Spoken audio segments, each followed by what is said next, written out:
السلام عليكم ورحمة الله وبركاته. إن الحمد لله الأكرم الذي خلق الإنسان وكرم وعلمه من البيان ما لم يعلم، فسبحان الذي لا يحصى امتنانه باللسان ولا بالقلم. نشهد أن لا إله إلا الله وحده لا شريك له،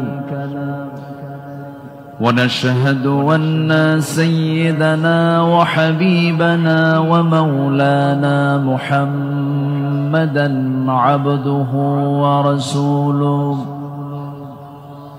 الذي أرسله بالحق بشيرا ونذيرا، وداعيا إلى الله بإذنه وسراجا وقمرا منيرا. فقد قال الله تعالى في كلامه المجيد وفرقانه الحميد: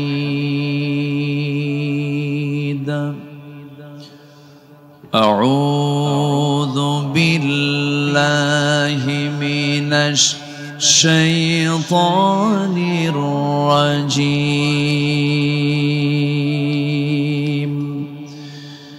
بسم الله الرحمن الرحيم.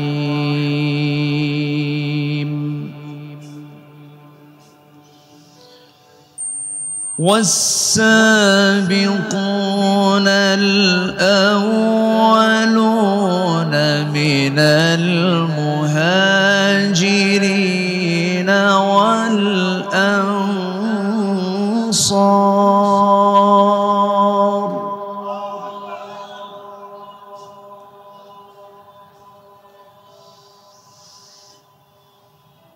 من المهاجرين والأنصار والذين اتبعوهم بإحسان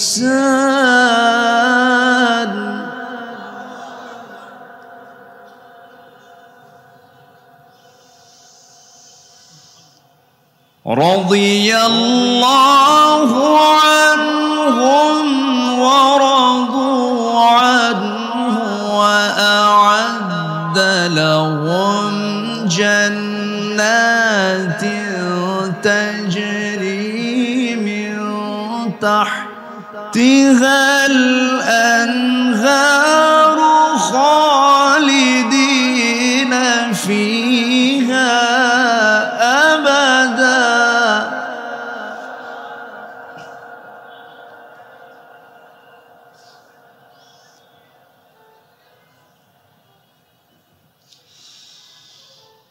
وأعد لهم جنات تجري من تحتها الأنهار خالدين فيها أبدا.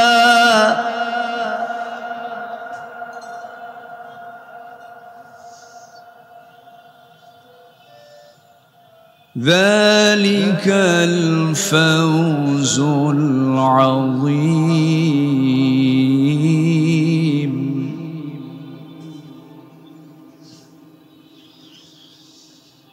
الله أكبر. بسم الله الرحمن الرحيم.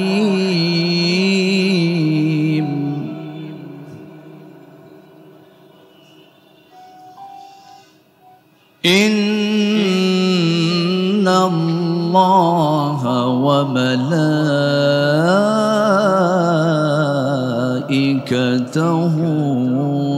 يصلون على النبي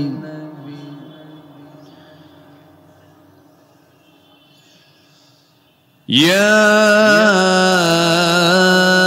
أيها الذين آمنوا صلوا عليه وسلموا تسليما اللهم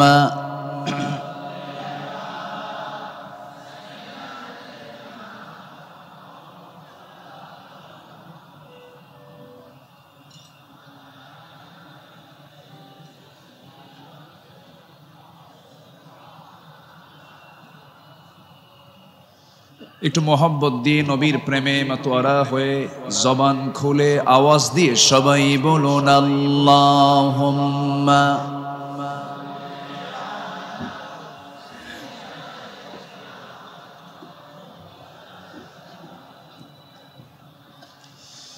ওয়া আলা আলি সাইয়্যিদিনা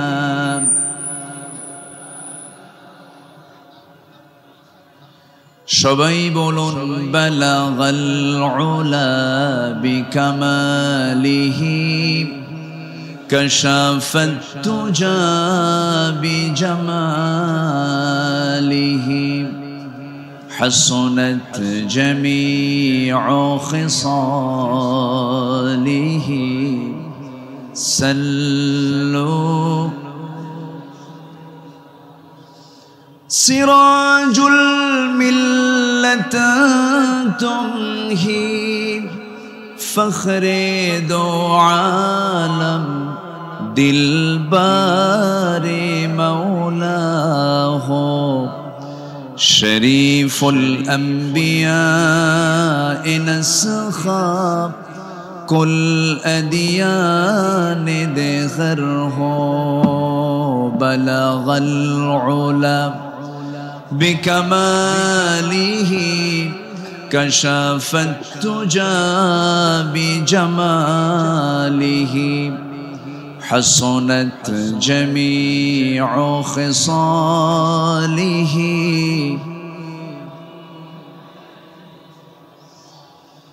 صورة يوسف بداري حكمت لقمان ما قارئ قرآن باری یہ ہے دل سادمان ما بلغ العلا بكماله كشف التجى بجماله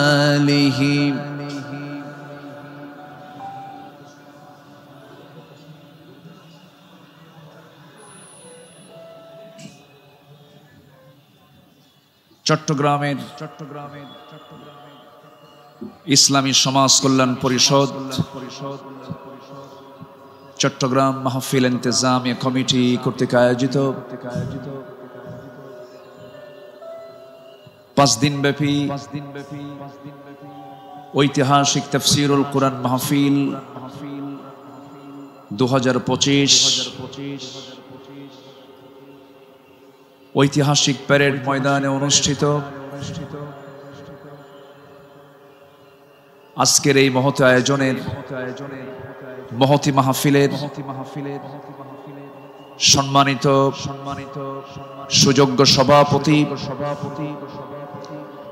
ইসলামী সমাজ কল্যাণ পরিষদ চট্টগ্রামের সম্মানিত সাহেবে সদর শিক্ষাবিদ অধ্যক্ষ মোহাম্মদ তাহের সাহেব, আজকের মাহফিলের বরেণ্য অতিথিবৃন্দ,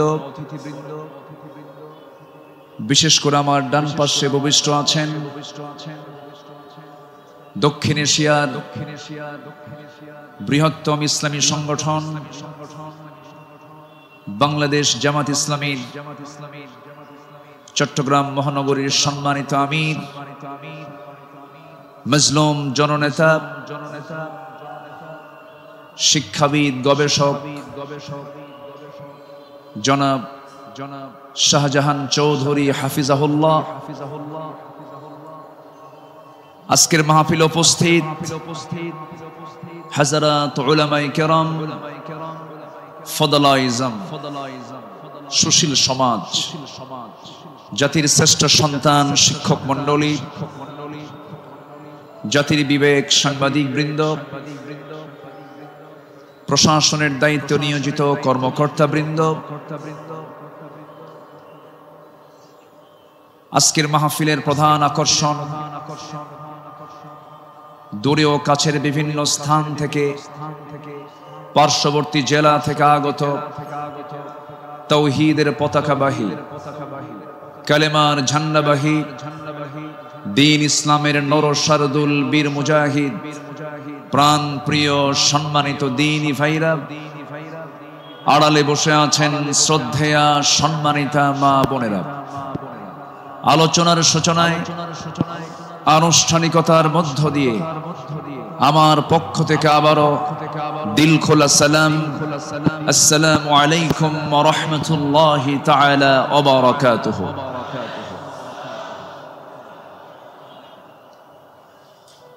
সবাই কেমন আছেন? ওনারা বেগুন কেন আছেন যে আইকম আছে? আলহামদুলিল্লাহ, আল্লাহ তাআলা আমাকে আপনার সাথীতে বসে রেখেছেন, বলি আলহামদুলিল্লাহ। মহান রব্বে করিমের দরবারে লাখো কোটি শুকরিয়া যে মহান আল্লাহ সুবহানাহু ওয়া তাআলা দীর্ঘ 18 বছর পরে,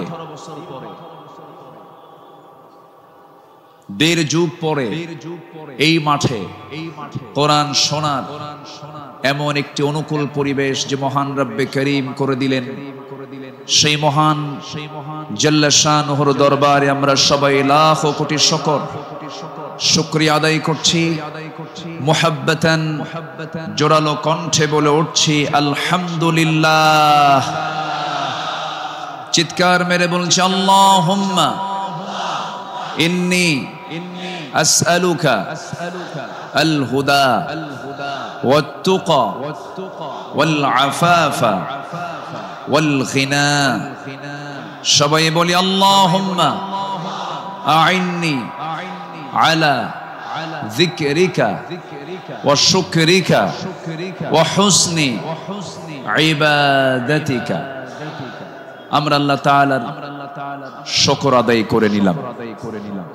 সম্মানিত হাজিরিন, এই মাহফিলের যিনি আলোচনা যিনি শুরু করেছেন, এই মাহফিল যাকে দিয়ে আলোচনা শুরু হয়েছে, শহীদ আল্লামা দিলওয়ার হুসাইন সাইদি রাহিমাহুল্লাহ, তিনি সর্বশেষ এই ময়দানে কথা বলেছেন 2006 সালে। এরপর পৃথিবীতে বেঁচে থাকার পরেও তিনি এই মাহফিল আসতে পারেন নাই। তিনি আসতে চেয়েছেন কিন্তু আসতে দেওয়া হয় নাই। তিনি আজকে আমাদের মাঝ থেকে বিদায় নিয়েছেন। তিনি আলামে বারজাখে আছেন। শুরুতেই আমরা তার রূহের মাগফিরাত কামনা করছি।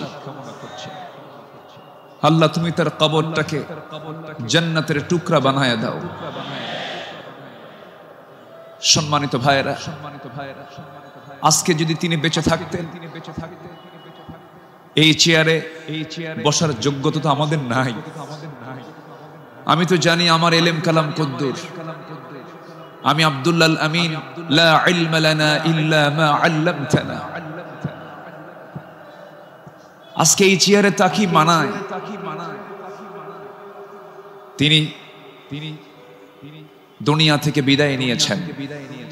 তার বড় শখ দুটো ছিল, একটা হলো আল্লাহর ঘর জিয়ারা করা, তিনি প্রায় প্রায় বলতেন, আর আরেকটা হলো তিনি যেন বের হয়ে কোরআনের এই ময়দানে যেন তিনি কথা বলতে পারেন।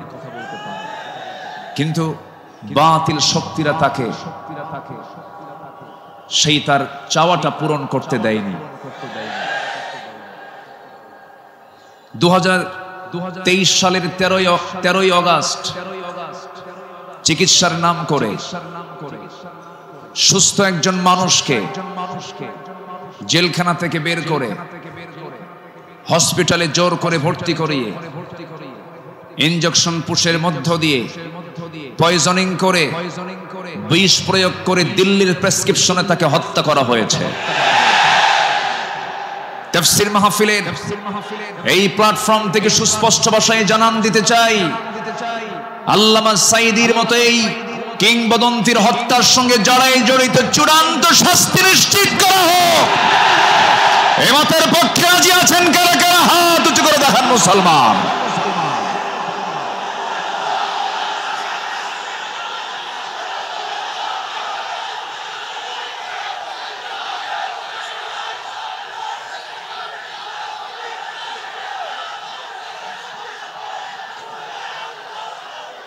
বসুন,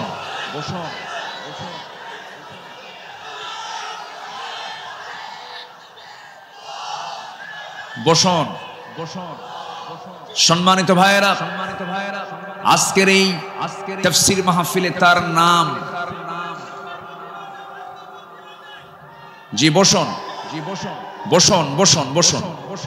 আজকের এই তাফসীর মাহফিলে তার যদি নামটা না নেওয়া হয় শুরুতে, বড় কৃপণতা হয়ে যাবে। সম্মানিত বন্ধুগণ, এই মাহফিল আবার 1.5 যুগ পরে শুরু হলো। এই মাহফিলকে তুমি আল্লাহ কিয়ামত পর্যন্ত কবুল করে নাও। এই মাহফিলের শুরু থেকে নিয়ে আজ পর্যন্ত যারা জড়িত আছেন, যারা বেঁচে আছেন, তাদের প্রতি খাস রহমত নাজিল করো, এবং যারা দুনিয়া থেকে বিদায় নিয়েছেন কবরগুলোকে জান্নাতের নূর দিয়ে মুনাফফার করে দাও। সম্মানিত ভাইয়েরা, আমি আলোচনার সূচনায় সর্বকালের সর্বযুগের সর্বশ্রেষ্ঠ গ্রন্থ, complete and balanced code of life, Al Quran আল মজিদের গুরুত্বপূর্ণ একটি সূরা, সূরাতুত তাওবার একটি আয়াত আমি তেলাওয়াত করেছি। সূরা তাওবার 100 নম্বর আয়াত আমি তেলাওয়াত দিয়ে শুরু করেছি। আয়াতটিকে সামনে রেখে কিছু কথা আমি বলতে চাচ্ছি। আল্লাহ যেন আমার মুখ থেকে সেই কথাগুলি বের করে দেন যে কথাগুলো মুসলিম উম্মার জন্য এই মুহূর্তে দারুণ প্রয়োজন। সম্মানিত হাজিরিন, এই পৃথিবীতে শ্রেষ্ঠ মানুষ হচ্ছেন আম্বিয়ে কেরাম, এবং পৃথিবীর প্রথম মানুষও একজন নবী ছিলেন, আমাদের সবার পিতা সাইয়্যিদানা আদম আলাইহিস সালাতু ওয়াস সালাম। এবং এটার সিলসিলা শেষ হয়েছে খাতামুন নবিয়্যিন, সরওয়ারে কায়নাত, রাহমাতুল লিল আলামিন, রাহমাতে আলম, নবী মুকাররম জনাবে মুহাম্মদুর রাসূলুল্লাহ সাল্লাল্লাহু আলাইহি ওয়াসাল্লাম। তার সময় এসে নবুয়তের এই সিলসিলা শেষ হয়েছে। এরপরেই যাদের সম্মান মর্যাদা আল্লাহ পাক সবচাইতে বেশি দিয়েছেন তারা হচ্ছেন সাহাবায়ে কেরাম। আল্লাহ তাআলা তাদের সম্মান, তাদের মর্যাদা অনেক বেশি দিয়েছেন, এবং আল্লাহ নিজে তাদের শানে বলেছেন রাদিয়াল্লাহু আনহুম, আল্লাহ তাদের উপরে সন্তুষ্ট হয়েছেন। আল্লাহ নিজে যদি বলেন আমি তাদের উপরে সন্তুষ্ট হয়েছি, তাদের ঠিকানা কোথায় হবে? জান্নাত হবে, এটাই স্বাভাবিক। সেই সাহাবে কেরামদের জীবন থেকে কিছু কথা, আমার নবীর আদর্শে গড়া সাহাবীদের বিপ্লবী জীবন, মুমিনের অনুসরণীয় পথ, এই বিষয়ে আমি আজকে কিছু কথা বলতে চাচ্ছি। ওয়ামা তাওফীকি ইল্লা বিল্লাহ আলাইহি তাওয়াক্কালতু ওয়া ইলাইহি উনীব। আসুন সোজা আমরা আলোচনার দিকে চলে যাই। যেহেতু এক রাত আমি পেয়েছি, আল্লামা সাঈদ রাহিমাহুল্লাহ এমন একজন ব্যক্তি ছিলেন একটানা একজন আলোচক 5 দিন একই প্ল্যাটফর্মে কথা বলেছেন, এমন রেকর্ড বাংলার জমিন আজ পর্যন্ত কেউ দেখাতে পারেন নাই। বলি আলহামদুলিল্লাহ, জোরে বলি আলহামদুলিল্লাহ। সম্মানিত হাজিরিন, আমরা যে কিতাব নিয়ে বসেছি, এই কিতাব আসমানি কিতাব। পৃথিবীর সকল কিতাব হলো দুনিয়ার, আর এই কিতাব হলো আসমানি, স্বতন্ত্র একটি কিতাব। আল্লাহ রাব্বুল আলামিন তার কালামে তার পরিচয় দিয়ে অনেক সূরার সামনে আগে এই কিতাবের সৌন্দর্য তুলে ধরেছেন, এই কিতাবের পরিচয় আগে তুলে ধরেছেন। যেমন কোরআন খোলার সঙ্গে সঙ্গেই আমরা পেয়ে যাই আমার রবের পরিচয়, আলহামদুলিল্লাহি রাব্বিল আলামিন। এরপরে আমরা যখন সেকেন্ড সূরাতে আসি তখন পেয়ে যাই এই কিতাবের পরিচয়, যালিকাল কিতাব লা রাইবা ফীহি। আবার আলে ইমরানে আসেন, এরকম পরিচয় পাওয়া যায়। সূরা ইয়াসিন, সূরা রহমান, সূরা ইউসুফ, অনেক সূরার শুরুতে আল্লাহ রাব্বুল আলামিন আগে এই কিতাবের সৌন্দর্য তুলে ধরেছেন। আল্লাহ রাব্বুল আলামিন বলেন, আর রহমান আল্লামাল কুরআন খালাকাল ইনসানা আল্লামাহুল বায়ান الشمس والقمر بحسبان والنجم والشجر يسجدان। জোরে বলুন আল্লাহু আকবার। তিনি রহমান, যিনি বান্দাকে কোরআন শিক্ষা দিয়েছেন। আবার ইয়াসিনে চলে যান, ইয়াসিন ওয়াল কুরআনিল হাকীম ইন্নাকা লামিনাল মুরসালিন আলা সিরাতিম মুস্তাকিম। আল্লাহ রাব্বুল আলামিন এই কিতাবের পরিচয় অনেক সূরার শুরুতে দিয়েছেন। আগে কিতাব সম্পর্কে বান্দা বুঝে নাও, সচরাচর অন্য কিতাবের মতো এই কিতাব এমনটা নয়। আল্লাহ রাব্বুল আলামিন এই বান্দার জন্য কিতাবটাকে কি করে দিয়েছেন? আল্লাহ রাব্বুল আলামিন বলেন, তিবিয়ানাল লিকুল্লি শাই, তোমার জীবনের জন্য যা কিছু প্রয়োজন সব আয়োজন আমি এর মধ্যে করে দিয়েছি, কোথাও যাওয়ার দরকার নাই। ফাআইনা তাযহাবুন ইন হুয়া ইল্লা যিকরুল লিল আলামিন লিমান শাআ মিনকুম আন ইয়াস্তাকিম ওয়া মা তাশাউনা ইল্লা আন ইয়াশা আল্লাহু রাব্বুল আলামিন। জোরে বলুন আল্লাহু আকবার। তুমি কোথায় যাও? কোন পথে দৌড়াচ্ছ? দুনিয়ার কোন তন্ত্র মন্ত্রের দিকে দৌড়াও? দুনিয়ার কোন আইনের দিকে দৌড়াও? এই পৃথিবীতে 70 থেকে 80টি মানব রচিত মতবাদ আছে। সমস্ত মতবাদকে তোমার ধিক্কার মারতে হবে, পচা বস্তাগুলোকে ফেলে দিয়া আল্লাহর আহ্বান হলো ইন হুয়া ইল্লা যিকির, এই জিকিরের দিকে চলে আসো। কোরআন তোমাকে সুপারিশ করে জান্নাতের দরজায় পৌঁছায়া দেবে।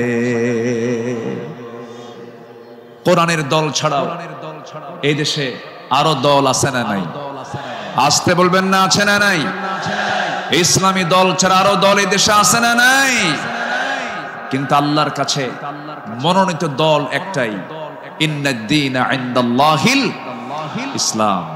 ইসলাম ছাড়া অন্য কিছু যে গ্রহণ করবে, সোজা কথা আল্লাহ পাক বলে দিচ্ছেন, ওয়া মান ইয়াবতাগি গায়রাল ইসলামি দীনান ফালান ইউকবালা মিনহু। যে ব্যক্তি জীবন বিধান হিসাবে, দল হিসাবে ইসলামকে বাদ দিয়ে অন্য কোন দিনকে গ্রহণ করবে, তার কোনো কিছুই গ্রহণ করবেন না। তিনি কে? এই কথা কে বলেছেন? অতএব দল করতেই হবে, সেই দল হতে হবে কার দল? আসতে বলবেন না, কার দল? আল্লাহ রাব্বুল আলামিন বলেন, ইন্নামা ওয়ালিয়্যুকুমুল্লাহু ওয়া রাসূলুহু ওয়াল্লাযীনা আমানুল্লাযীনা ইউকিমুনাস সালাতা ويؤتون الزكاة وهم راكعون ومن يتول الله ورسوله والذين آمنوا فإن حزب الله هم الغالبون যারা আল্লাহর দল করবে তারাই বিজয়ী হবে ঘোষণাকার আল্লাহ ছাড় দেন কিন্তু ছেড়ে দেন না ঠিক কি না ছাড় দেন কিন্তু ছেড়ে দেন না দেখেন না যাওয়ার রাস্তা পাইল না শেষে ভাঙ্গা হেলিকপ্টারে বিদায় নিল ঠিক কি না যুগে যুগে যারাই আসমানি কিতাব নিয়ে ষড়যন্ত্র করেছে যুগে যুগে যারাই জগতের শ্রেষ্ঠ সন্তান আলেমদেরকে নিয়ে ষড়যন্ত্র করেছে তাদের অবস্থায় ফিরআউনদের মতো হয়েছে হামানদের মতো হয়েছে নমরুদদের মতো হয়েছে সম্মানিত ভাইরা এই কোরআনকে আমরা মানব শুধু নামাজে না সমাজেও এই কোরআনকে মানতে হবে এক জায়গায় না সব জায়গায় মানবো জোরে বলি আল্লাহ এর মধ্যে কোনো তথ্য বাদ পড়েনি সব তথ্য আল্লাহ পাকের মধ্যে দিয়েছেন মিন শাইইন ওয়ালা আসগরা মিন যালিকা ওয়ালা আকবারা ইল্লা ফি কিতাবিম মুবিন এমন কোন ছোট বিষয় নাই যা বাদ পড়েছে আবার এমন কোন বড় বিষয় নাই যা বাদ পড়েছে সব বলে দিয়েছেন তিনি আমার কে আল্লাহ পাক আল্লাহ তাআলা একটা সূরা নাযিল করেছেন সূরাতুন নাহল মৌমাছি শতকের উপর শতক হাজারো গবেষণার পরে সর্বপ্রথম 1973 সালে অস্ট্রিয়ান একজন বিজ্ঞানী কার্ল ভন ফ্রিশ মৌমাছির জীবন চক্র নিয়ে গবেষণা করে তিনি নোবেল পুরস্কার পান তিনি এই বিষয়ে একটা বইও লিখেছেন যার নাম হলো দ্য ড্যান্সিং বিজ তিনি সর্বপ্রথম ফটোগ্রাফির মাধ্যমে প্রমাণ করে দেখিয়েছেন মূলত ফিমেল ওয়ার্কার বি মধু সংগ্রহ এবং মৌচাক নির্মাণের মূল কর্মী তারা অথচ মহান রব্বুল আলামিন আজ থেকে ১৫০০ বছর আগে এই নারী কর্মী মৌমাছির কথা জানিয়ে দিয়েছেন কোরআনে ১৫০০ বছর আগে জোরে বলি সুবহানাল্লাহ আল্লাহ রাব্বুল আলামিন বলেন وَأَوْحَى رَبُّكَ إِلَى النَّحْلِ أَنِ اتَّخِذِي مِنَ الْجِبَالِ بُيُوتًا وَمِنَ الشَّجَرِ وَمِمَّا يَعْرِشُونَ জোরে বলুন আল্লাহু আকবার আমার বন্ধুগণ নাম্বার 2 হলো আল্লাহ রাব্বুল আলামিন এই মৌমাছি যে তথ্যগুলো দিয়েছেন সেই তথ্যের হালে এসে তারা বলতেছে কিন্তু ১৫০০ বছর আগে আল্লাহ রাব্বুল আলামিন তা জানিয়ে দিয়েছেন আল্লাহ রানী মৌমাছিকে স্ত্রী মৌমাছিকে ওহী দিয়ে জানাচ্ছেন তুমি পাহাড়ে গাছে এবং তারা যে গৃহ নির্মাণ করে তাতে নিবাস তোমরা বানায় নাও জোরে বলি সুবহানাল্লাহ নাম্বার 2 তিনি প্রমাণ করেছেন যখন একটি কর্মী মৌমাছি নতুন ফুলের বাগান বা উদ্যান খুঁজে পায় তখন সে অন্য মৌমাছিদের সঠিক পথের দিক নির্দেশনা দেয় কার্ল ভন ফ্রিচ এই নামের নাম দেন এই নাচের নামটা দেন হচ্ছে ওয়াগল ড্যান্স যা পৃথিবী জুড়ে সাড়া ফেলে অথচ এই তথ্য কোরআনের কাছে অনেক পুরাতন মহান আল্লাহ তাআলা ১৫০০ বছর আগে এটাও জানিয়ে দিয়েছেন জোরে বলি সুবহানাল্লাহ আল্লাহ রাব্বুল আলামিন বলেন সুম্মা কুলি মিন কুল্লিস সামারাতি ফাসলুকি সুবুলা রাব্বিকা যুলুলা জোরে বলুন আল্লাহু আকবার তুমি প্রত্যেক ফল থেকে আহার করো এবং তুমি আমার রবের সহজ পথে চলো আল্লাহু আকবার বিজ্ঞান হালে বলছে কোরআন ১৫০০ বছর আগে বলছে তাহলে এখন বলুন বিজ্ঞান কোরআন বিজ্ঞান থেকে নিয়েছে না বিজ্ঞান কোরআন থেকে ধার করেছে? বিজ্ঞান কোরআন থেকে ধার করেছে।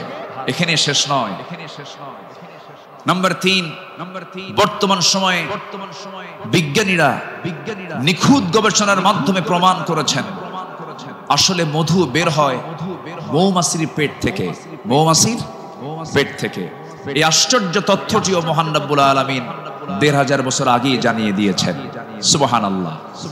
আল্লাহ রাব্বুল আলামিন বলেন, ইয়াখরুজু মিন বুতুনিহা শারাবুম মুখতালিফুন আলওয়ানুহু ফীহি শিফাউন লিন-নাস ইন্না ফী যালিকা লাআয়াতান লিকাওমিন ইয়াতাফাক্কারুন। জোরে বলুন আল্লাহু আকবার। তার পেট থেকে এমন পানীয় বের হয় যা রং ভিন্ন ভিন্ন, যাতে রয়েছে মানুষের জন্য রোগ নিরাময়। নিশ্চয় এতে নিদর্শন রয়েছে সেই কওমের জন্য যারা চিন্তা করে। জোরে বলে সুবহানাল্লাহ।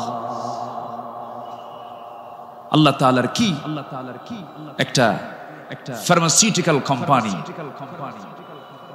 কি বিশাল বড় একটা ফ্যাক্টরি আল্লাহ পাক মৌমাছিকে এই দায়িত্ব দিয়ে দিয়েছেন।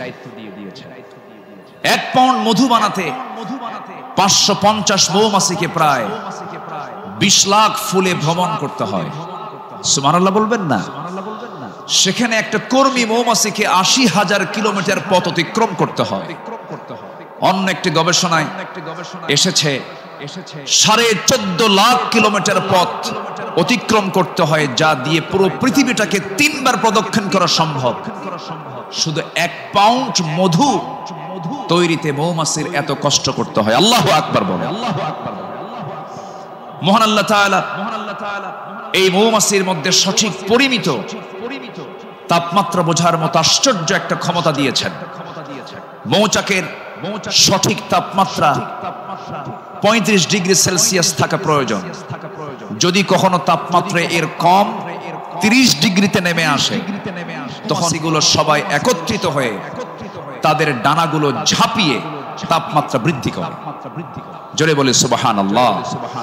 আবার যদি কখনো তাপমাত্রা যদি বেড়ে যদি 40 ডিগ্রি হয়ে যায়, তখন আবার তারা উল্টো দিকে ডানা ঝাপটিয়ে মৌচাকে তাপমাত্রা ঠান্ডা করে।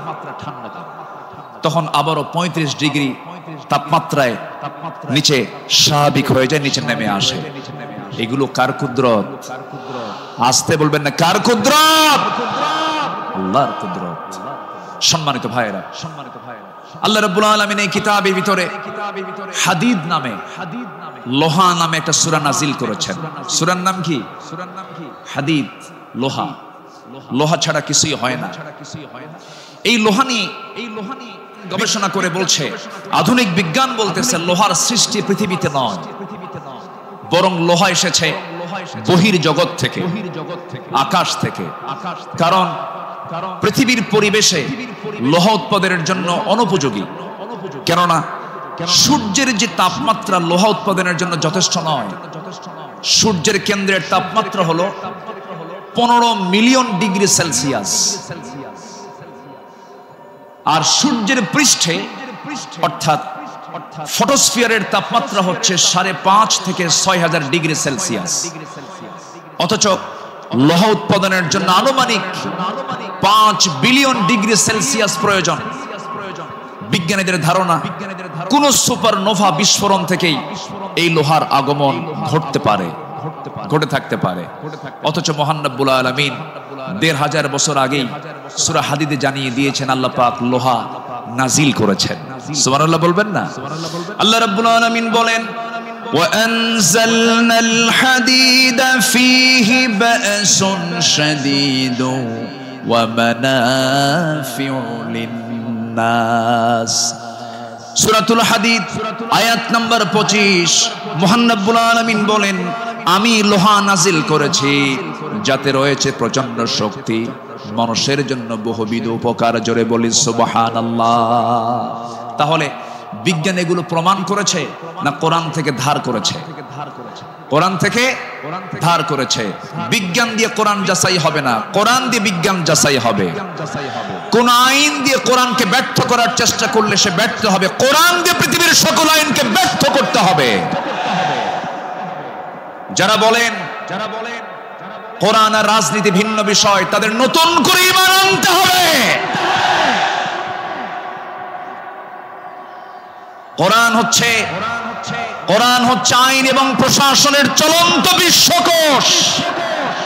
এটা দিয়েই নামাজ যেমন চলতে পারে, সমাজও চলতে পারে। কোরআন দিয়ে ক্যান্টনমেন্ট চলবে, কোরআন দিয়ে প্রশাসন চলবে। কোরআন দিয়ে চলতে পারে না এমন কোন প্ল্যাটফর্ম নেই, কোরআন দিয়ে সব চলবে, এটাই স্বাভাবিক। এই বিশ্বাস যার আছে তার ঈমান আছে, এই বিশ্বাস যার নাই তার ঈমান নাই নাই নাই।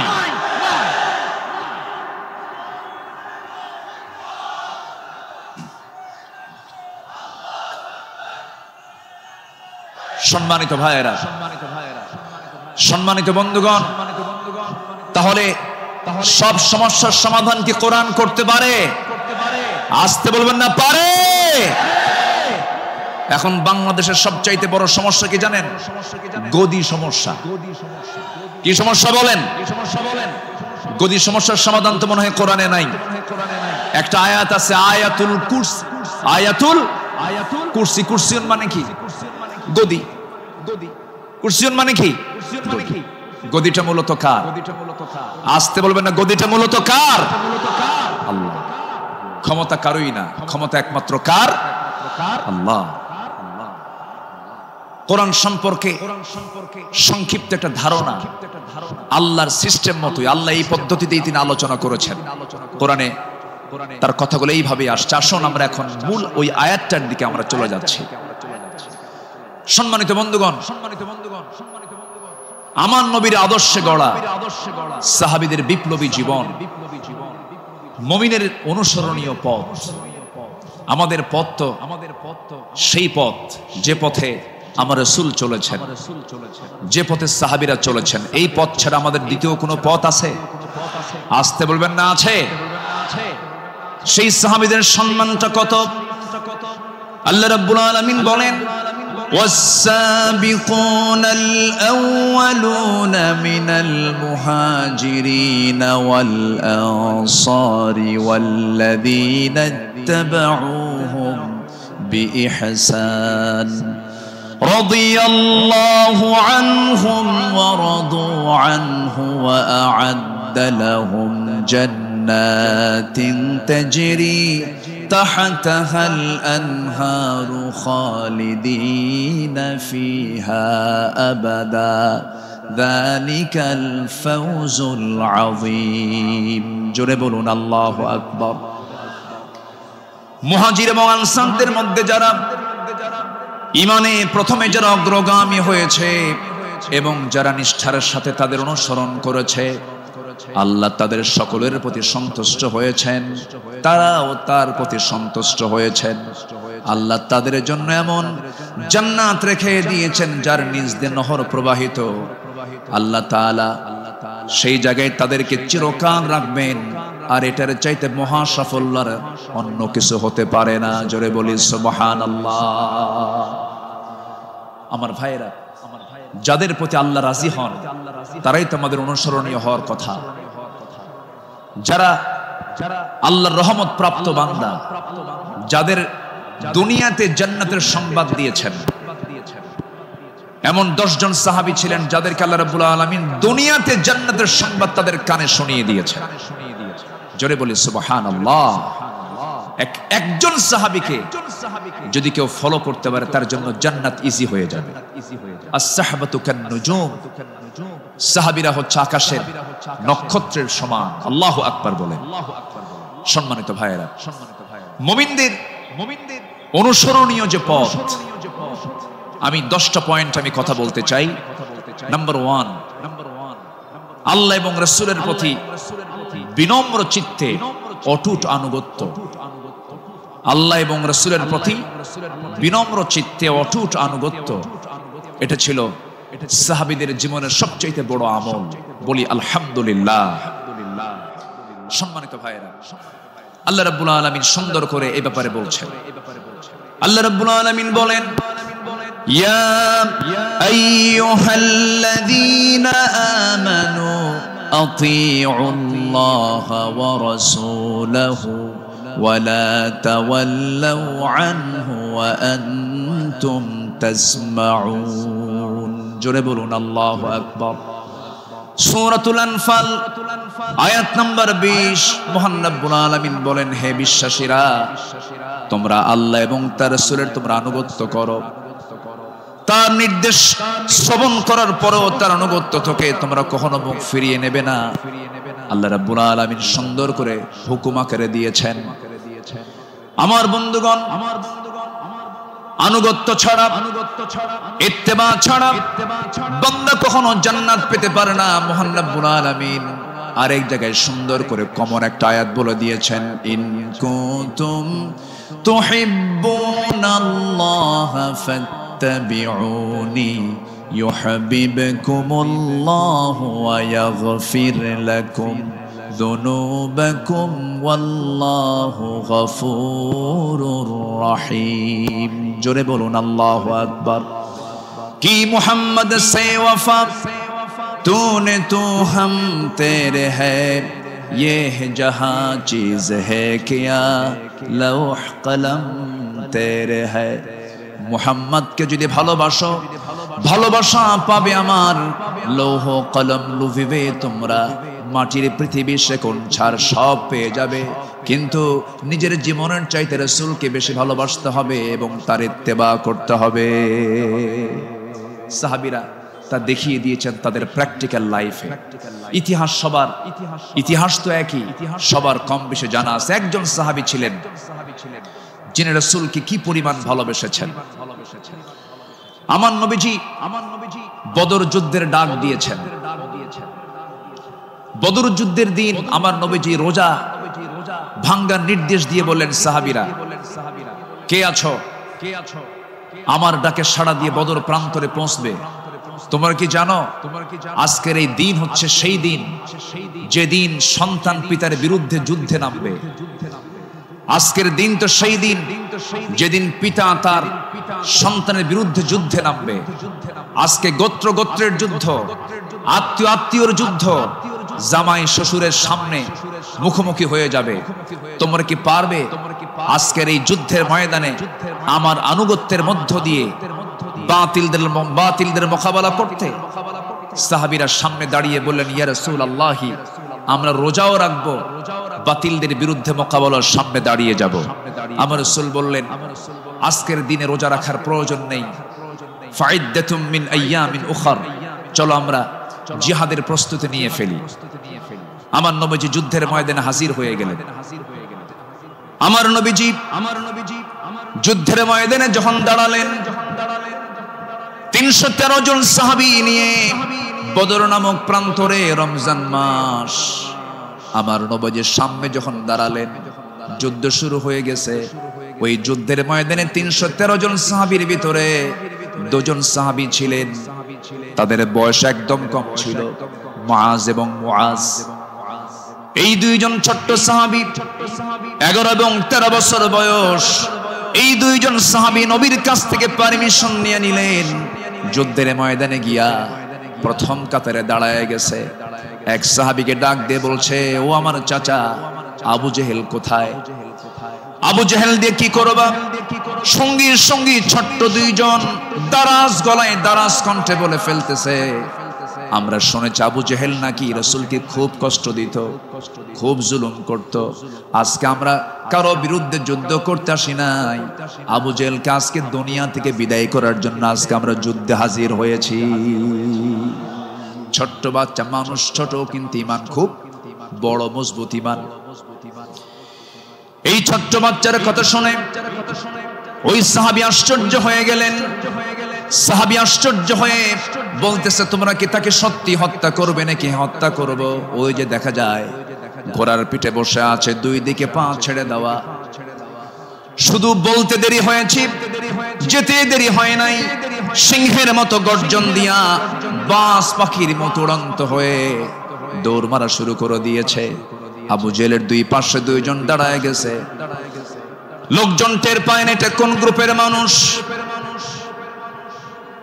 দুইজন ছোট্ট বাচ্চার হাতে ছোট্ট তরবারি ছিল, এত জোরে সজোরে আঘাত করেছে দুইজন মিলে। আল্লাহু আকবার বলে আবু জেহেল ওই যে জমিনে ধরাশয়ী হয়ে পড়ে গেছে, কোমর সোজা করে আবু জেহেল আর দাঁড়াতে পারে নাই। এইদিকে বড় ভাই মুআযের পিছন থেকে একজন কাফের এসে তার ডান হাতে পিছন দিক থেকে তরবারির যখন একটা আঘাত দিয়েছে, এক আঘাতে তার ডান হাতটা চামড়ার সঙ্গে ঝুলতে লাগলো, ঝনঝন করে তরবারি পড়ে গেছে। যুদ্ধ করবেন কেমনে, তার ডান হাতটা ঝুলতেছেন চামড়ার সাথে। দৌড় মেরে চলে গেছেন, বাম হাতে তরবারি তুলে নিয়েছেন, যুদ্ধ থামালেন না। যুদ্ধ চালাতে গিয়ে দেখা গেল ডান হাতটা চামড়ার সঙ্গে ঝুলে আছে, ঝুলন্ত হাতটা এসে বাম হাতে বারবার ধাক্কা খাচ্ছে, ডিস্টার্ব হচ্ছে মনে করে ঝুলন্ত ডান হাতটা বাম্পার নিচে রেখে এত জোরে টান মারলেন, এক টানে হাতটা ছিটকে পড়ে গেল। বাম হাতে যুদ্ধ চালাতে লাগলেন, বাম হাত পিছন দিক থেকে আঘাত করে তার কেটে ফেলে দিল, ঝনঝন করে তরবারি পড়ে গেছে, আর যুদ্ধ করতে পারছেন না। যুদ্ধ করবেন কেমনে, দুই হাতিতে চলে গেছে। আরেকজন কাফের এসে গর্দান বরাবর যখন আঘাত এনেছে, দুনিয়া থেকে এই ছোট্ট 13 বছরের নাবালক সন্তান দুনিয়া থেকে বিদায় নিয়ে গোটা বিশ্ববাসীকে জানান দিচ্ছে, ও পৃথিবীর মানুষ, আমরা দিন কায়েমের জন্য যে জীবন দিলাম, এমন করেই দিন কায়েমের পথে জীবনটা দিতে হয়। জোরে বলি সুবহানাল্লাহ, আরো জোরে বলি সুবহানাল্লাহ, আরো জোরে বলি সুবহানাল্লাহ। আমার বন্ধুগণ, আমার নবীজি আল্লাহর পথে যত হাজারো বিপদ এসেছে, বিনম্র চিত্তে অটুট আনুগত্য আমার নবীজি আল্লাহর করেছেন। তার বড় একটা প্রমাণ হলো, একটু শুনুন, কান লাগায়া কতগুলো শুনেছি, বারবার শোনার প্রয়োজন আছে। নবীজি তার জীবনের সবচাইতে বেশি মার খেয়েছেন দুই জায়গায়, একটা হলো তায়েফের ময়দান, আরেকটা হচ্ছে উহুদের ময়দান। তায়েফের ময়দানের আঘাতটা আমার নবীজির যে পরিমাণ লেগেছিল, মাথা থেকে পা পর্যন্ত ক্ষত বিক্ষত হয়ে পড়েছিল, এমন কোন জায়গা নাই যে জায়গায় নবীজির দাগ ছিল না। উহুদের ময়দানে তিনি দাঁত হারিয়েছেন, খন্দকের পরীক্ষা খনন করতে গিয়ে তিনি তার কোমর হারিয়েছেন। যখন পরীক্ষা খনন করতে গেছেন, 4 দিনের না খাওয়া রাসূল পরীক্ষা খনন করতে গিয়ে ওই যে কোমর কুঁজো হয়ে গিয়েছিল, মৃত্যুর দিন পর্যন্ত আমার নবীজি কোমর সোজা করে দাঁড়াতে পারেন নাই। এত বড় কঠিন মুসিবতের সম্মুখীন আমার নবীজি হয়েছেন। সবচেয়ে কঠিন টাইম চলে গেছে হলো তায়েফের ময়দানে। বুক ভরা আশা নিয়ে কালিমার দাওয়াত দিতে গেছেন, কিন্তু সেই জায়গায় গিয়ে আমার নবীজি ফুল পেয়েছেন না পাথর পেয়েছেন? ফুল পেয়েছেন না পাথর পেয়েছেন? পাথর পেয়েছেন। কিন্তু আমার নবীজি রক্তাক্ত অবস্থায় পড়ে থাকলেন, জুতার তলার সঙ্গে পায়ের তলার জমাট বেঁধে গেছে, নবীজি দাঁড়াতে পারছেন না, সেন্সলেস হয়ে পড়েছিলেন। কিন্তু যখন হুঁশটা ফিরে আসলো, মালাকুল জিবাল এসে নবীকে লক্ষ্য করে বলছেন, ইয়া রাসূলুল্লাহ, দুই দিকের পাহাড় দিয়ে চাপা দিয়ে এদেরকে আমি শেষ করে দিই, আপনি শুধু অর্ডার করেন। জবাবে আমার রাসূল বললেন, লা বাল আরজু আন ইউখরিজাল্লাহ মিন আসলাবিহিম মান ইয়াবুদুল্লাহ ওয়াহদাহু লা ইউশরিকা বিহি শাইআন। সহিহ মুসলিমের হাদিস এসেছে, রাসূল বললেন, না না ও ফেরেশতা, এদেরকে চাপা দিয়ে মেরো না। আমি আশা করি এদের ঔরস থেকে যে সন্তান জন্ম নেবে তারা আল্লাহর ইবাদত করবে। জোরে বলি সুবহানাল্লাহ। রাসূল তাদেরকে মাফ করে দিয়েছেন। আমার বন্ধুগণ, আমার নবীজি আনুগত্য কাকে বলে আল্লাহ রাসূল তা শিখিয়ে দিয়েছেন, সাহাবাদের জীবনে তা শিখিয়ে দিয়েছেন। সাহাবে কেরাম রাসূলকে জীবন দিয়ে ভালোবেসেছেন। মিকদাদ রাদিয়াল্লাহু তাআলা আনহু রাসূলকে সামনে দাঁড় করিয়ে বলছেন, ইয়া রাসূলুল্লাহি ওয়াল্লাহি ইয়া রাসূলুল্লাহ লা নাকুলু কামা ক্বালাত বানু ইসরাঈল লিমূসা ফাযহাব আনতা ওয়া রাব্বুকা ফাকাতিলা ইন্না হাহুনা কাঈদুন। ওয়ালাকিন্নানা নুকাতিলু আন ইয়ামিনিক ওয়া আন ইয়াসারিক ওয়া মিন বাইনি ইয়াদাইক ওয়া মিন খালফিক। জোরে বলি আল্লাহু আকবার। হে রাসূল, আমাদের কেমন পাবেন না, যেমন করে মুসার উম্মত মুসাকে বলেছেন এমন করে আমরা তা বলবো না, আপনাকে বলবো। আমরা আপনার ডান থেকে বাম থেকে সামনে থেকে পিছন থেকে যখন ডাক দিবেন বাতিল শক্তির মোকাবেলায় ঝাঁপ দিয়ে পড়বো। জোরে বলি আল্লাহু আকবার। আমার নবীর চেহারায় আনন্দের ঝলকানি প্রকাশ পেল।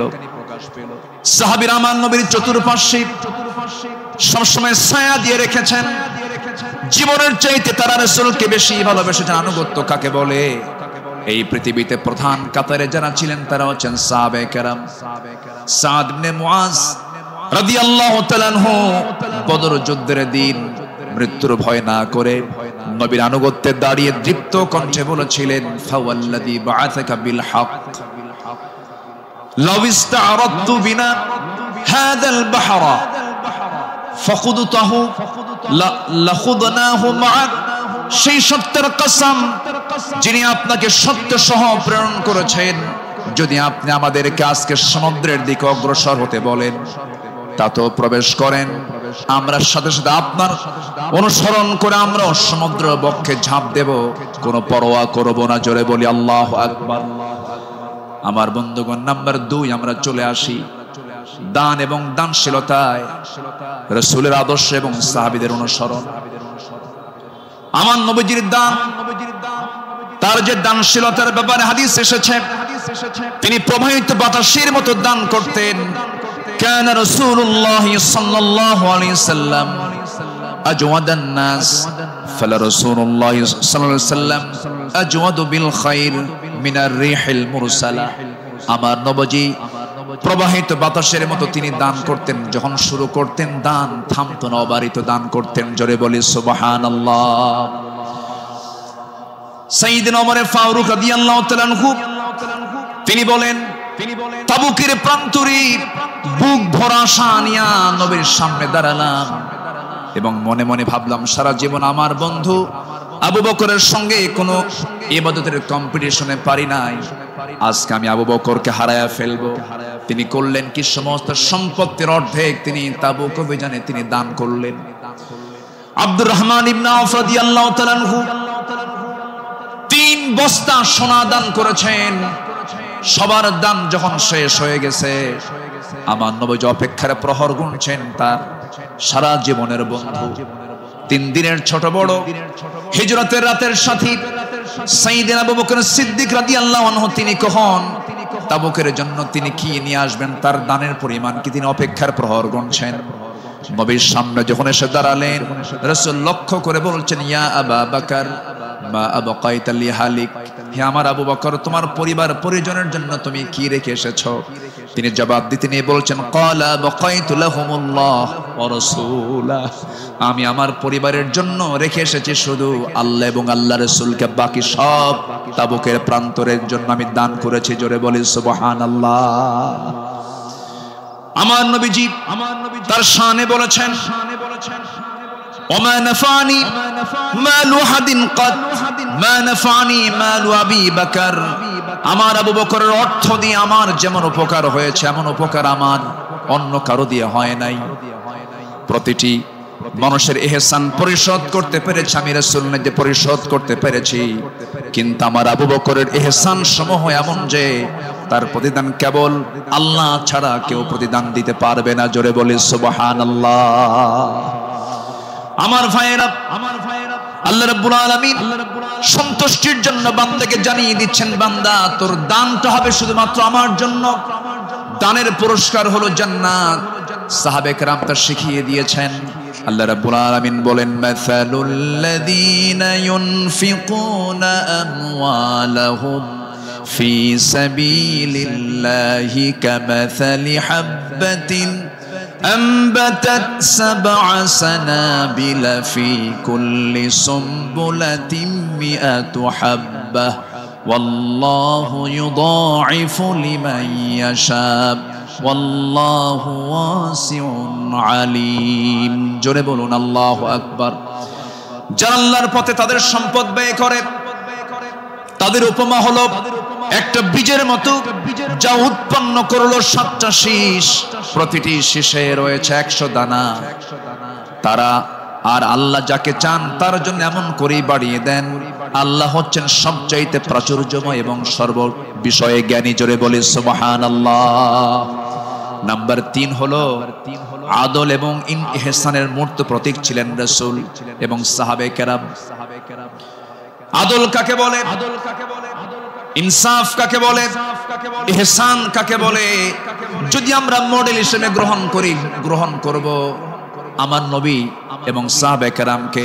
আল্লাহ রাব্বুল আলামিন এই শানে বলেছেন, ইন্নাল্লাহা ইয়া'মুরু বিল আদলি ওয়াল ইহসানি ওয়া ইতা'i যিল কুরবা ওয়া ইয়ানহা আনিল ফাহশাই ওয়াল মুনকারি ওয়াল বাগি ইয়া'iদুকুম লা'আল্লাকুম তাযাক্কারুন। জোরে বলুন আল্লাহু আকবার। আমার বন্ধুগণ, আদালত কাকে বলে? সাইয়্যিদিনা ওমর ফারুক রাদিয়াল্লাহু তাআলা আনহু অর্ধ দুনিয়ার শাসনকর্তা। তিনি একদিন ঘোড়া কিনতে গেছেন বাজারে। কি কিনতে গেছেন? ঘোড়া কিনতে গেছেন। আজকের বাজারে যেমন হোন্ডা কিনতে যায়, গাড়ি কিনতে যায়, আগের যুগে মানুষ কিনতে যেত কি? ঘোড়া। সাইয়্যিদিনা ওমর ফারুকের প্রয়োজন, ঘোড়া কিনতে গেছেন। ঘোড়াওয়ালার সঙ্গে কথা বললেন, দামাদামি করে নিলেন, ঘোড়া একটা কিনলেন, দামটা দিয়ে দিলেন, কেনা বেচা হয়ে গেছে, চুক্তি সম্পন্ন হয়ে গেছে। ঘোড়া কিনে নিয়ে বাড়িতে চলে আসবেন। কয়েক মাইল ঘোড়ার পিঠে তিনি চড়েছেন। কয়েক মাইল আসতে না আসতেই তার ঘোড়ার 4টা পা অকেজ হয়ে গেছে। 4 পা যখন অকেজ হয়ে গেছে, সাইয়্যিদিনা ওমর ফারুক একটু খেপে গেলেন, রেগে গেলেন। রেগে গিয়ে সোজা চলে গেছেন সেই ঘোড়াওয়ালার কাছে গিয়ে বলছেন, ঘোড়াওয়ালা, তুমি আমাকে এমন ঘোড়া দিলে কেন? যে ঘোড়াটা আমি 4-5 মাইল যেতে না যদি 4টা পাই তার অকেজ হয়ে গেছে, অসুস্থ ঘোড়া দিয়েছ, আমি এই ঘোড়া নেব না। সঙ্গে সঙ্গে ঘোড়াওয়ালা বলছেন, আমিরুল মুমিনিন, আমি আপনাকে যে ঘোড়াটা দিয়েছি সুস্থ ঘোড়া দিয়েছি। আপনি যখন আমার কাছ থেকে ঘোড়াটা কিনতে এসেছিলেন সেই সময় ঘোড়াটা সুস্থ ছিল। আপনার মালিকানা যাওয়ার পরে ঘোড়াটা অসুস্থ হয়ে পড়েছে। সাইয়্যিদিনা ওমর ফারুক একটু খেপে গিয়ে বলছেন, অসুস্থ ঘোড়া আমি নেব না, ঘোড়া ফেরত নাও, টাকাটা আমাকে দিয়ে দাও। এবার ঘোড়াওয়ালা বলছে, আমিরুল মুমিনিন, আমি যত বলবো, আপনি যত বলবেন, কোনো ফয়সালা আসবে না। ঠিক আছে, আমার কথা এবং আপনার কথা দুটা নিয়ে আমরা চলুন, আমরা আদালতে যাই। কোথায় যাই? আদালতে চলে যাই। ইন্নাল্লাহা ইয়া'মুরু বিল আদল, আদালতের সম্মুখীন হয়ে যাই। সাইয়্যিদিনা ওমর ফারুক রাদিয়াল্লাহু তাআলা আনহু তখন অর্ধ দুনিয়ার শাসনকর্তা। এই কথা শোনার সঙ্গে সঙ্গে তিনি তার সকল কথাকে তিনি অফ করে দিলেন, চুপ মেরে গিয়ে বলছেন, ঠিক আছে ঘোড়াওয়ালা, চলো আদালতে হাজির হই, চলো আদালতে ফয়সালা দিয়ে দেবে। চিন্তা করে দেখুন, অর্ধ দুনিয়ার শাসনকর্তা ওমর ফারুক সামান্য এক ঘোড়াওয়ালা মামলা দিচ্ছে, সেই মামলায় তিনি হাজির হচ্ছেন। চলে গেলেন আদালতে। আদালত চত্বরে গিয়ে যখন হাজির হলেন, বিচারালয়ের চেয়ারে বসা একজন কাজী যখন সাইয়্যিদিনা ওমর ফারুককে দেখেছেন, দেখা মাত্রই তিনি দাঁড় হয়ে বলছেন, আমিরুল মুমিনিন, আপনি কেন আদালতে, কি হয়েছে? তিনি এবার বলছেন, বিচারপতি, আমি ঘোড়া কিনতে গেছি, ঘোড়া সে আমাকে অসুস্থ ঘোড়া দিয়েছে, আমি এই ঘোড়া নেব না, সেজন্য বিচার আদালত পর্যন্ত গড়িয়েছে, কি করা যায়? কাজী সুরাই ইবনুল হারিস আল কিন্দি রাহিমাহুল্লাহ সেই বিচারপতির নাম। তিনি বলছেন, আমিরুল মুমিনিন, দুপক্ষের কথাই তো শুনতে হবে। দুপক্ষের কথাই তিনি শুনলেন। ঘোড়াওয়ালাও তার বক্তব্য দিল, খলিফাতুল মুসলিমিন তিনিও তার বক্তব্য পেশ করলেন, তার কথাগুলো বললেন। দুজনের কথা শোনার পরে কাজী সুরাই ইবনুল হারিস আল কিন্দি রাহিমাহুল্লাহ এবার বলছেন, আমিরুল মুমিনিন, অবশ্যই আপনি সম্মানিত, আপনি খলিফাতুল মুসলিমিন, কিন্তু আদালতটাকে কায়েম করার জন্য আমি আজকে আপনার কাছে দুঃখ প্রকাশ করছি। আজকে এই আদালতের রায়টা আপনার পক্ষে যাবে না, এই রায়টা সম্পূর্ণ ঘোড়াওয়ালার পক্ষে চলে যাবে। আমি আপনাকে বুঝাইয়া দিচ্ছি।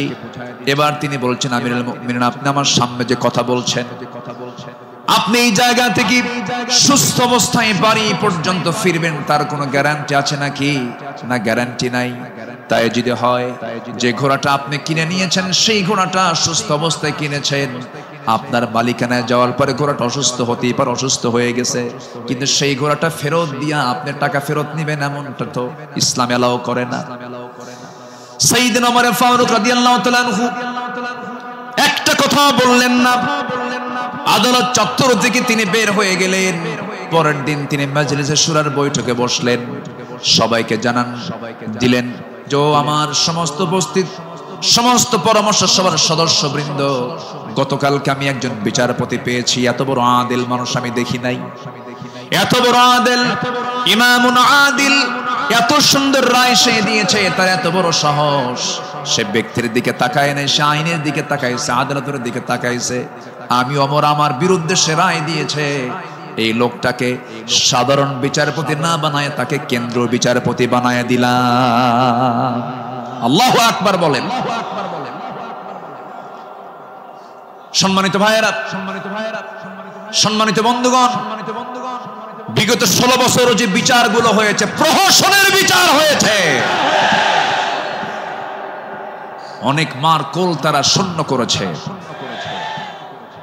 অনেক অনেক আল্লাহর গোলামের উপরে তারা জুলুম করেছে। 2018 সালে হঠাৎ করে আমার বাড়ি চতুর্দিক থেকে কয়েকশো পুলিশ আমার বাড়ি ঘেরাও করে আমাকে ধরতে গেছে। বিশাল বড় সন্ত্রাসী তো ধরতে গেছে। তো বললাম ভাই কি সমস্যা কি, চলেন থানায় যেতে হবে। থানায় নিয়ে গেল। ওসির সামনে বসে আছি, দেখি ওসির চোখের ভিতরে পানি টলমল করছে, অশ্রুপূর্ণ চোখ। তো বললাম আপনি কাঁদেন কেন? হুজুর আমি আপনার খুব ভক্ত। তো ভক্ত তো ধরছেন কেন? বলে যে কি করব হুজুর, চাকরি বাঁচান তো ফরজ, সন্তানাদি আছে, কি করব, উপর থেকে খুব চাপ, হুজুর আপনি আমাকে মাফ করে দিয়েন। কি করবেন? চাকরি বাঁচান তো ফরজ। আমি বললাম চাকরি বাঁচান ফরজ, ইমান বাঁচান নফল। মামলা একখান দিয়া চালান দিয়ে দিল, কোর্টে নামঞ্জুর করলো, কোনো মঞ্জুর হবে না। সেখান থেকে নিয়ে চলে গেল জেলখানায়।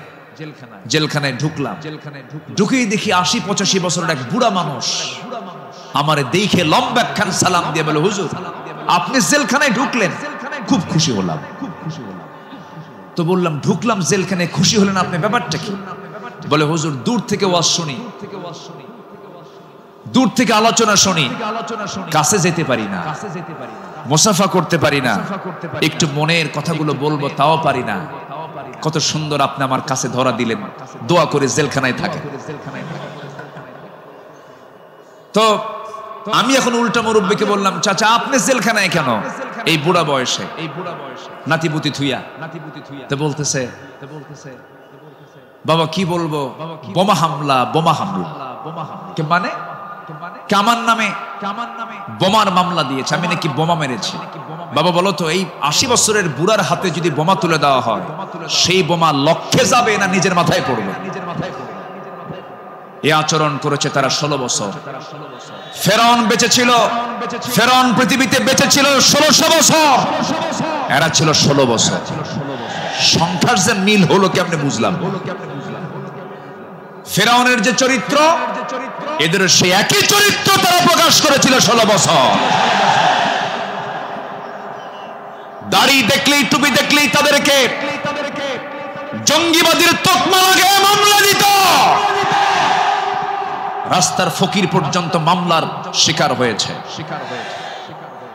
আল্লাহ পাক একটা পরিবেশ আমাদেরকে উপহার দিয়েছেন, দিন কায়েমের কাজে আমরা এই পরিবেশকে কাজে লাগাবো। জোরে বলি ইনশাআল্লাহ, আরো জোরে বলি ইনশাআল্লাহ। আল্লামা সাঈদী তিনি দুনিয়া থেকে বিদায় নিয়েছেন, তার একটাই স্বপ্ন ছিল এই বাংলার জমিন শাসন হবে কোন দিন? কোরআন দিয়া। এটাই তার স্বপ্ন ছিল। সেই স্বপ্ন পূরণ করার জন্য আল্লামা সাঈদীকে জীবন দিয়ে ভালোবাসেন আপনারা, আমি বিশ্বাস করি। কারণ 100 বছরের ইতিহাসে এমন রেকর্ড নাই। আল্লামা সাঈদীর শুধু ফাঁসির রায় দিয়েছিল, সেই রায়কে কেন্দ্র করে একই দিনে শতাধিক মুসলমান শাহাদাত বরণ করেছিল। সম্মানিত ভাইয়েরা, তার যে স্বপ্ন এই দেশ আল্লাহর জমিন, আল্লাহর দিন কায়েম হোক, সেই জমিনে দিন কায়েম হওয়ার জন্য যদি বুকের তাজা প্রাণ ঢেলে দিতে হয়, বুকের তাজা রক্ত ঢেলে দিতে হয়, জানমাল দিতে হয়, সবাইকে রাজি আছেন?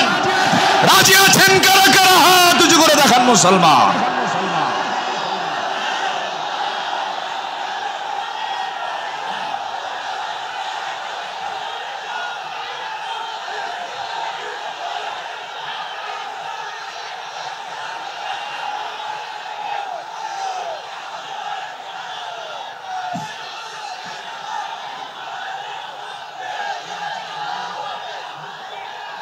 আল্লাহ কবুল করুন, জোরে বলি আমিন, আরো জোরে আমিন।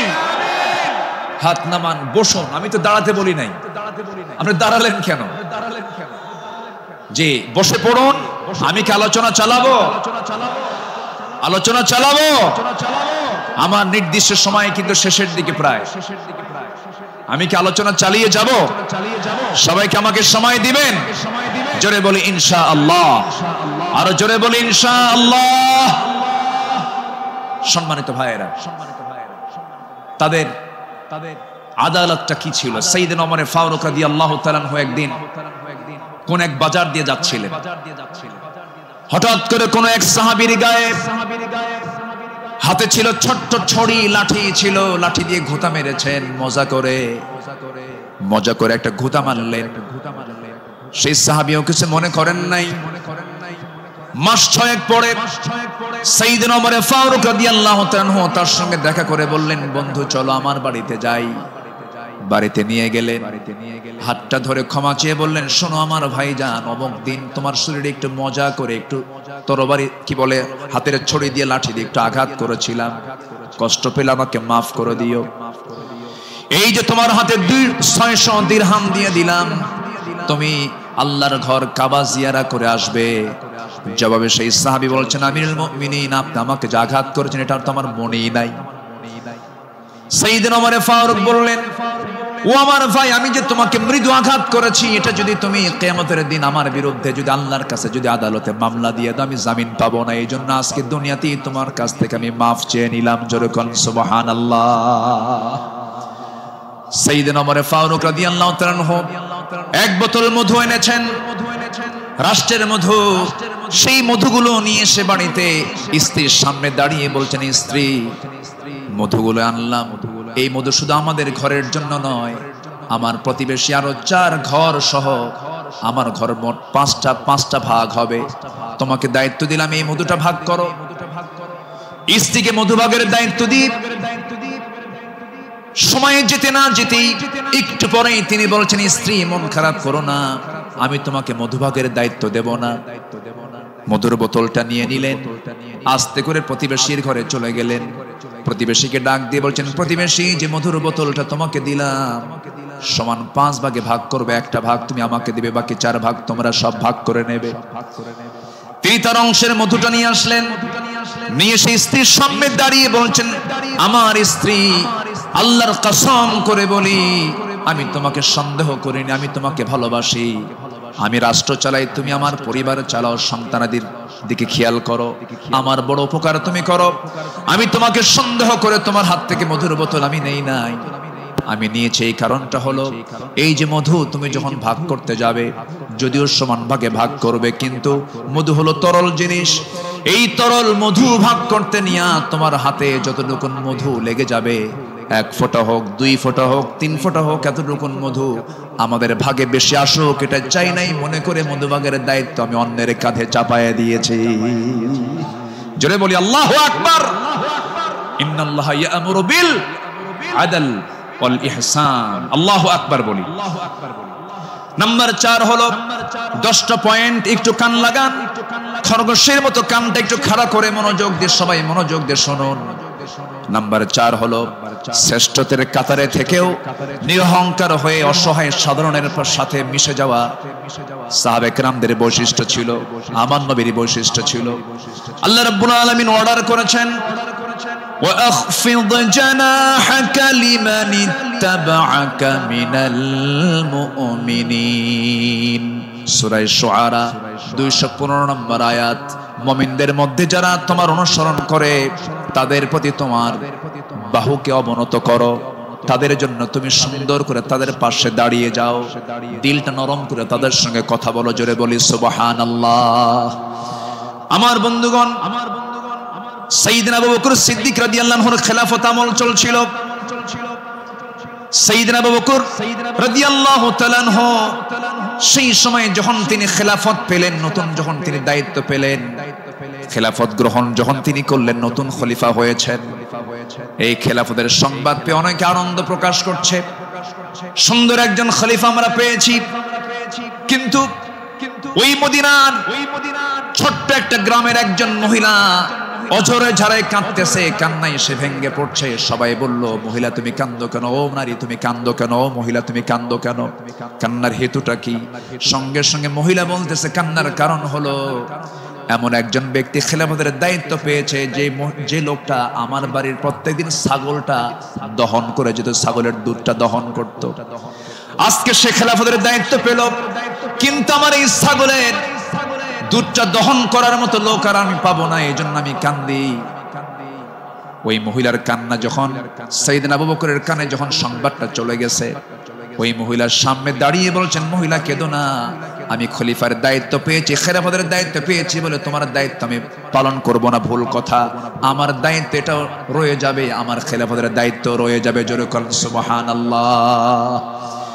ইবনে আসাকার বলেন, সিরাত গ্রন্থে এসেছে, সাইয়েদনা আবু বকর সিদ্দিক রাদিয়াল্লাহু তাআলা আনহু একটা গ্রাম ছিল, একটা পল্লী ছিল, ছোট্ট একটা মহল্লা ছিল। ওই মহল্লার প্রত্যেক ঘরে ঘরে গিয়ে সাইয়েদনা আবু বকর প্রত্যেক ঘরের ছাগলগুলোর দুধ তিনি দহন করে দিয়ে আসতেন। জোরে বলেন সুবহানাল্লাহ। আরো জোরে বলে সুবহানাল্লাহ। শ্রেষ্ঠত্বের কাতারে থেকেও নিরহংকারী হয়ে তারা জনগণের খাদেম ছিলেন, জনগণের খেদমত তারা করেছেন। রাতের বেলা একদিন তিনি খালি পায়ে হাঁটতেছেন। কি পায়ে বলেন? খালি পায়ে হাঁটতেছেন। সাইয়েদনা ওমর ফারুক দেখে বলছেন, আমিরুল মুমিনিন আপনি খালি পায়ে হাঁটেন কেন? পাথরের আঘাতে আপনার চামড়া ফেটে তো রক্ত বের হয়ে যাবে, আপনি আহত হয়ে পড়বেন, রক্তাক্ত হয়ে যাবেন। তিনি বলছেন, ভাই ওমর, এই রাতের গভীর রাত্রিতে, গভীর নিশীথে আমি যদি জুতা পায়ে হাঁটতে যাই, পাথরের সাথে জুতার একটা আঘাত লাগবে, একটা শব্দ সৃষ্টি হয়ে যাবে। এই শব্দে যদি আমার নাগরিকের যদি ঘুমের ব্যাঘাত হয়, কিয়ামতের দিন আমাকে তার জন্য আসামির কাঠ গড়ায় দাঁড়াতে হবে। জোরে বলি আল্লাহু আকবার। ঢাকা থেকে নেতা আসিতেছেন চট্টগ্রাম, ঢাকা চট্টগ্রামের রোড 4 ঘন্টা বন্ধ। এমন নেতৃত্ব আমরা চাই না।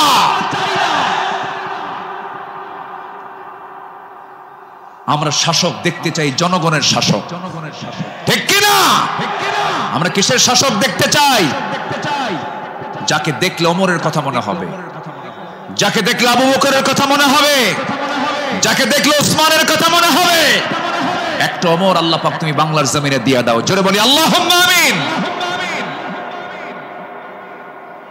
সাইয়েদনা আবু বকর সিদ্দিক রাদিয়াল্লাহু তাআলা আনহু, খেলাফত মানে কি? একটা দেশের তিনি রাষ্ট্রপ্রধান। রাতের বেলা তিনি চলে গেছেন হলো প্রতিবেশীর ঘরে। কোন প্রতিবেশী? যে প্রতিবেশীর স্বামী নাই, ছেলে নাই, মেয়ে নাই। যেই মহিলার তিনি খেদমত করতে গেছেন তার চোখটাও নাই। বয়োবৃদ্ধ জ্ঞানবৃদ্ধা একজন নারী, সচেতন একজন নারী।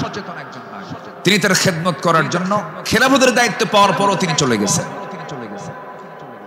দরজায় নক করেছেন, খেদমত করলেন, বের হয়ে আসছেন। পরের রাত্রিতে সাইয়েদনা ওমর ফারুক রাদিয়াল্লাহু আনহু তিনি ভাবলেন, আমার ভাই আবু বকর তো খেলাফতের দায়িত্ব পেয়েছেন, উনি কি খেদমত করতে পারছেন কিনা জানি না। উনি চলে গেছেন খেদমত করার জন্য। দরজায় তিনি নক করেছেন, বুড়িমা আপনার খেদমতের জন্য আমি এসেছি, আমি ওমর আসছি। কে প্রয়োজন নেই। কেন? কিছুক্ষণ আগে একজন খেদমত করে চলে গেছে। উনি ভাবলেন যে খেদমতটা কে করতে পারে। পরপর তিনি 3 রাত ওই বুড়ি মহিলার ঘরের পাশে গিয়ে আড়ালে তিনি দাঁড়ালেন, খুঁজে পাচ্ছেন না, কখন ঢোকে তাও টের পাওয়া যায় না। 3য় রাত্রিতে তিনি বুঝতে পারলেন একটা মানুষ খালি পায়ে ভিতরে ঢুকলো, কিন্তু অন্ধকার তো দেখতে পান না। ভিতরে ঢোকে খেদমত করে বের হতে নিলেই পিছন দিক থেকে ওমর ফারুক তার হাত চেপে ধরেছেন। চেপে ধরেই দেখেন কেউ না, খলিফা আবু বকর সিদ্দিক রাদিয়াল্লাহু তাআলা। তিনি বললেন, আমিরুল মুমিনিন, একটা রাষ্ট্র পরিচালনা করতে নিয়ে কত পরিশ্রম করতে হয়। রাতের বেলা বিশ্রামের প্রয়োজন হয়, দিনের বেলাও পরিশ্রম করেন, রাতের বেলা এমনটা করলে আপনি অসুস্থ হয়ে পড়বেন, অন্তত আমাদের কিছু খেদমতের জন্য আমাদের কিছু কাজ রেখে দেন। তিনি বলছেন, ভাই ওমর, হাসরের ময়দানে আমার আমলনামা তোমার পিঠে যাবে না, আমার কাজ আমাকে করতে দাও। মৃত্যুর দিন পর্যন্ত তিনি ওই মহিলার খেদমত করে তিনি দুনিয়া থেকে বিদায় নিয়েছেন। দ্বিতীয় খলিফা ওমর ফারুক রাদিয়াল্লাহু তাআলা যখন খেলাফতের দায়িত্ব পেলেন, ওই মহিলা জানেন না প্রথম খলিফা ইন্তেকাল করেছেন। খেলাফতের দায়িত্ব যেদিন পেয়েছেন সেই দিনই রাত্রে বেলায় ওমর ফারুক তিনি চলে গেছেন মহিলার ঘরে, দরজায় নক করে ভিতরে ঢুকেছেন। মহিলা জানেন না খাদেম চেঞ্জ হয়েছে। ভিতরে তিনি সব কাজগুলো করলেন, রান্না বান্না করে দিলেন, কাপড় চোপড় ধুয়ে দিলেন, খাবার দাবার ধুয়ে দিয়ে পরিষ্কার করে তিনি বের হয়ে আসলেন।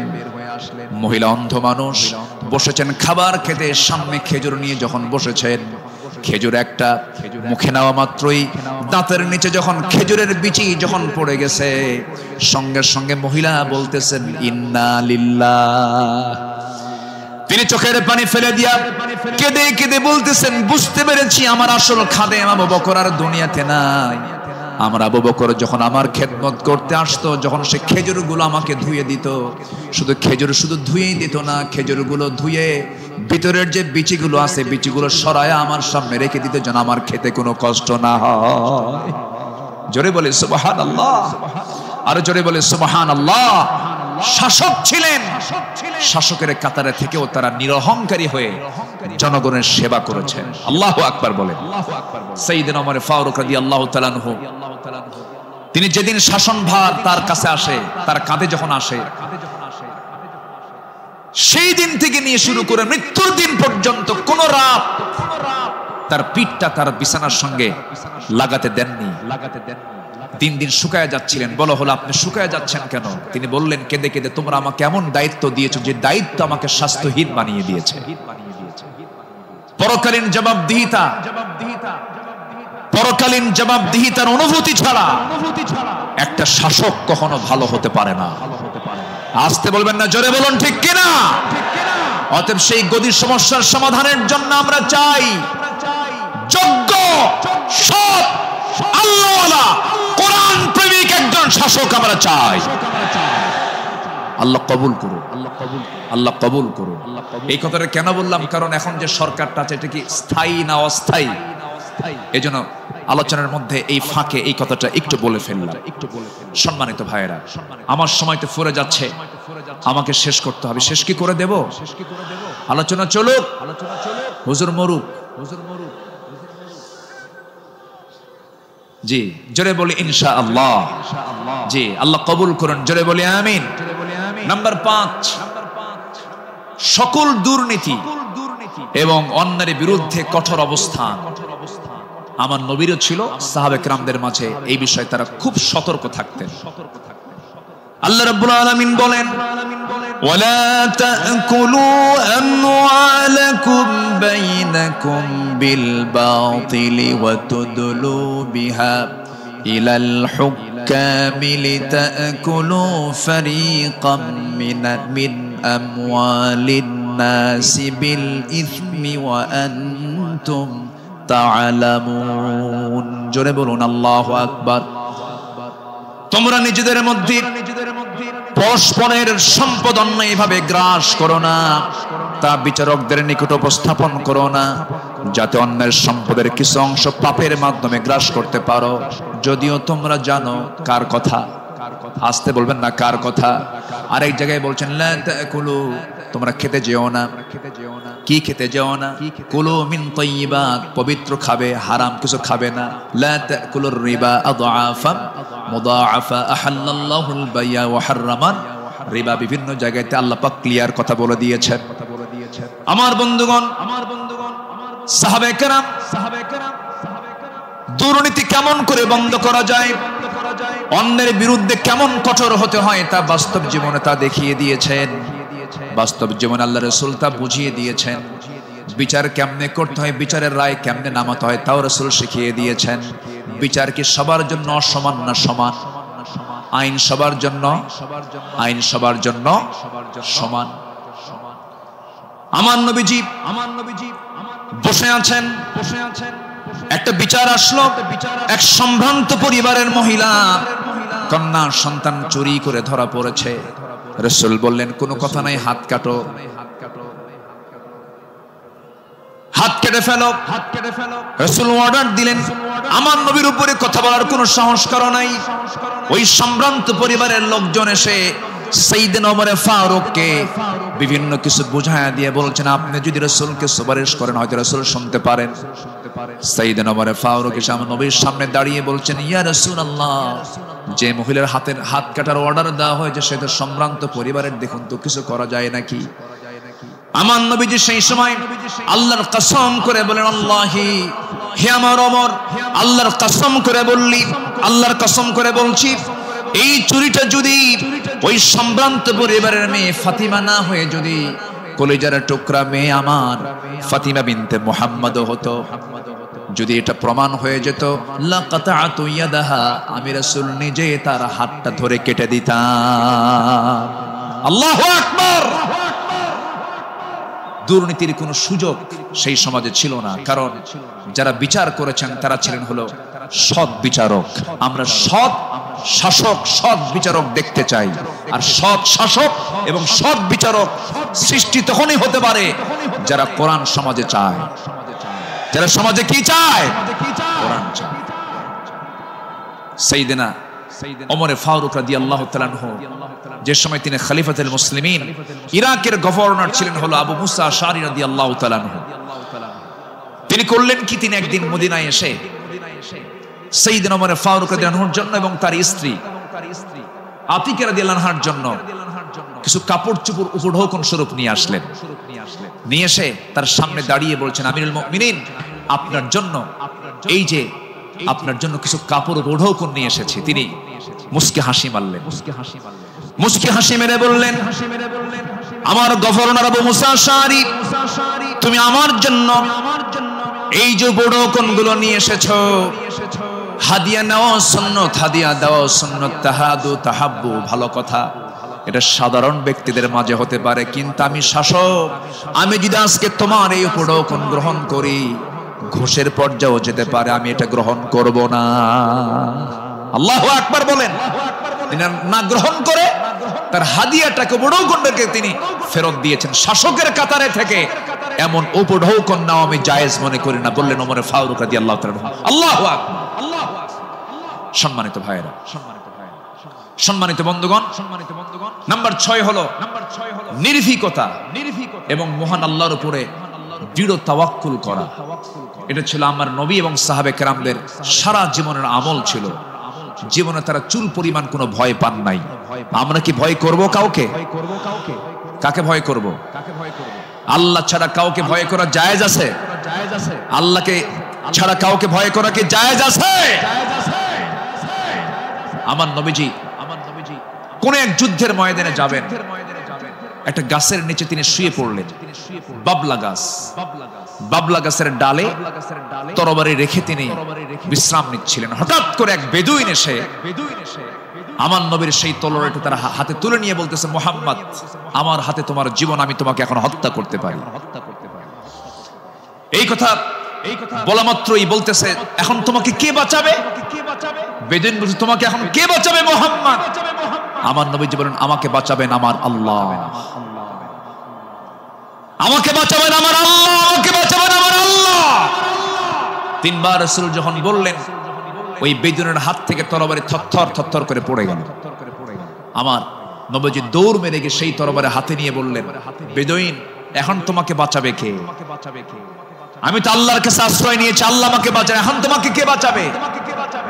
বেদুইন তার চোখের পানি আটকাতে না পেরে আমার নবীর সামনে দাঁড়িয়ে বলছে আপনি সত্যি আল্লাহর রাসূল, আপনি আমাকে পড়িয়ে দেন লা ইলাহা ইল্লাল্লাহ, ফাইদা আযামতা ফাতাওয়াক্কাল আলাল্লাহ ওয়া কাফা বিল্লাহি ওয়াকিলা ইন্নাল্লাহা ইউহিব্বুল মুতাওয়াক্কিলিন ওয়া মান ইয়াতাওয়াক্কাল আলাল্লাহ ফাহুয়া হাসবুহ।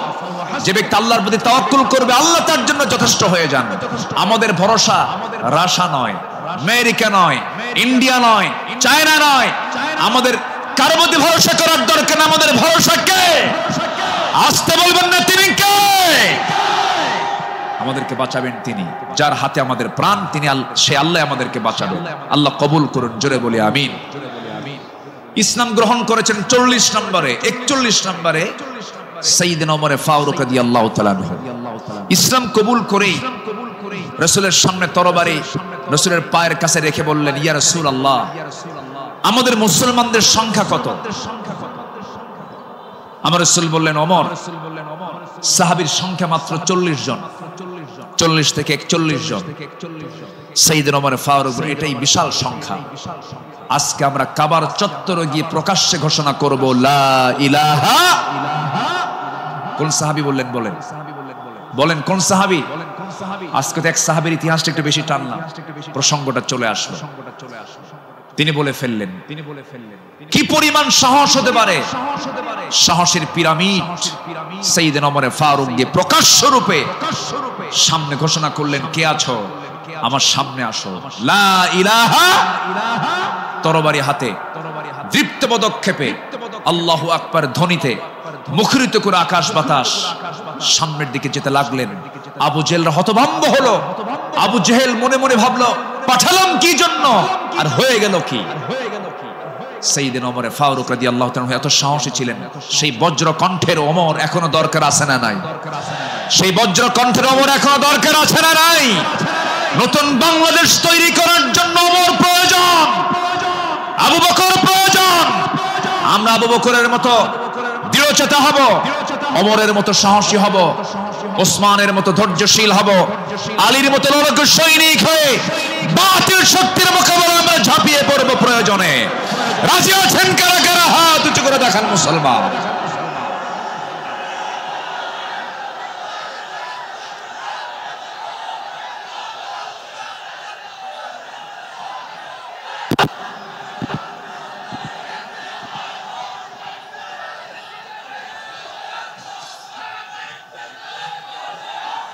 আল্লাহ কবুল করুন, জোরে বলি আমিন, আরো জোরে আমিন। আল্লামা ইকবাল এই জন্য সাহাবাদের ভূমিকা বর্ণনা করে বর্তমান সময়ের মুসলিমদের দুরবস্থা নিয়ে আফসোস করে তিনি একটা লাইন বলেছেন। তিনি কি বলেছেন?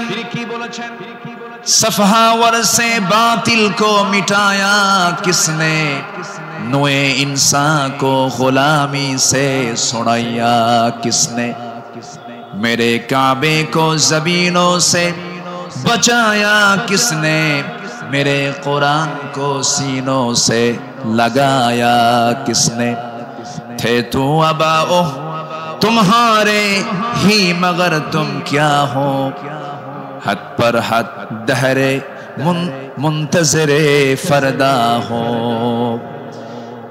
কবি বিশ্ব কবি আল্লামা ইকবাল তিনি বলছেন, যারা এসব অসার বাতিল দূর করেছে জগৎ হতে, ছাড়িয়েছে মানব কুলে দাস গোলামির কবল হতে, কাবা ঘরে সেজদা করার জাগলো প্রথা যাদের সাথে, বুকে কোরআন ধারণ করা শিখল জগৎ যারা যারা হাতে, তারা তোদের পূর্বপুরুষ আর আজিকে তোমাদেরকে হে ইন্তজারি করছে বসে হাতের উপর হাতটি রেখে। আফসোস করে তিনি বলছেন, সাহাবীরা কি করে গেলেন আর তোমরা কি করছো? তোমরা এক একটা ওমর হয়ে যাও, এক একটা আবু বকর হয়ে যাও, জান্নাত পাওয়ার জন্য সাহাবীদের অনুসরণটাই তোমার জন্য যথেষ্ট হয়ে যাবে। জোরে বলি সুবহানাল্লাহ। নাম্বার 7 হলো নিজ দায়িত্বের ভারে অস্থির চিত্ততা নিয়ে আমার রাসূল চলতেন, সাহাবে কেরামও চলতেন। আমার নবীজি বিদায় হজের ভাষণের দিন আমার নবীজি কেঁদে অস্থির হয়ে যাচ্ছিলেন। সাহাবে কেরামকে লক্ষ্য করে বলছেন, ওয়া আনতুম তুসআলুনা আন্নী ফামা আনতুম কাইলুন, আমার ব্যাপারে প্রশ্ন করা হলে তোমরা কি বলবে?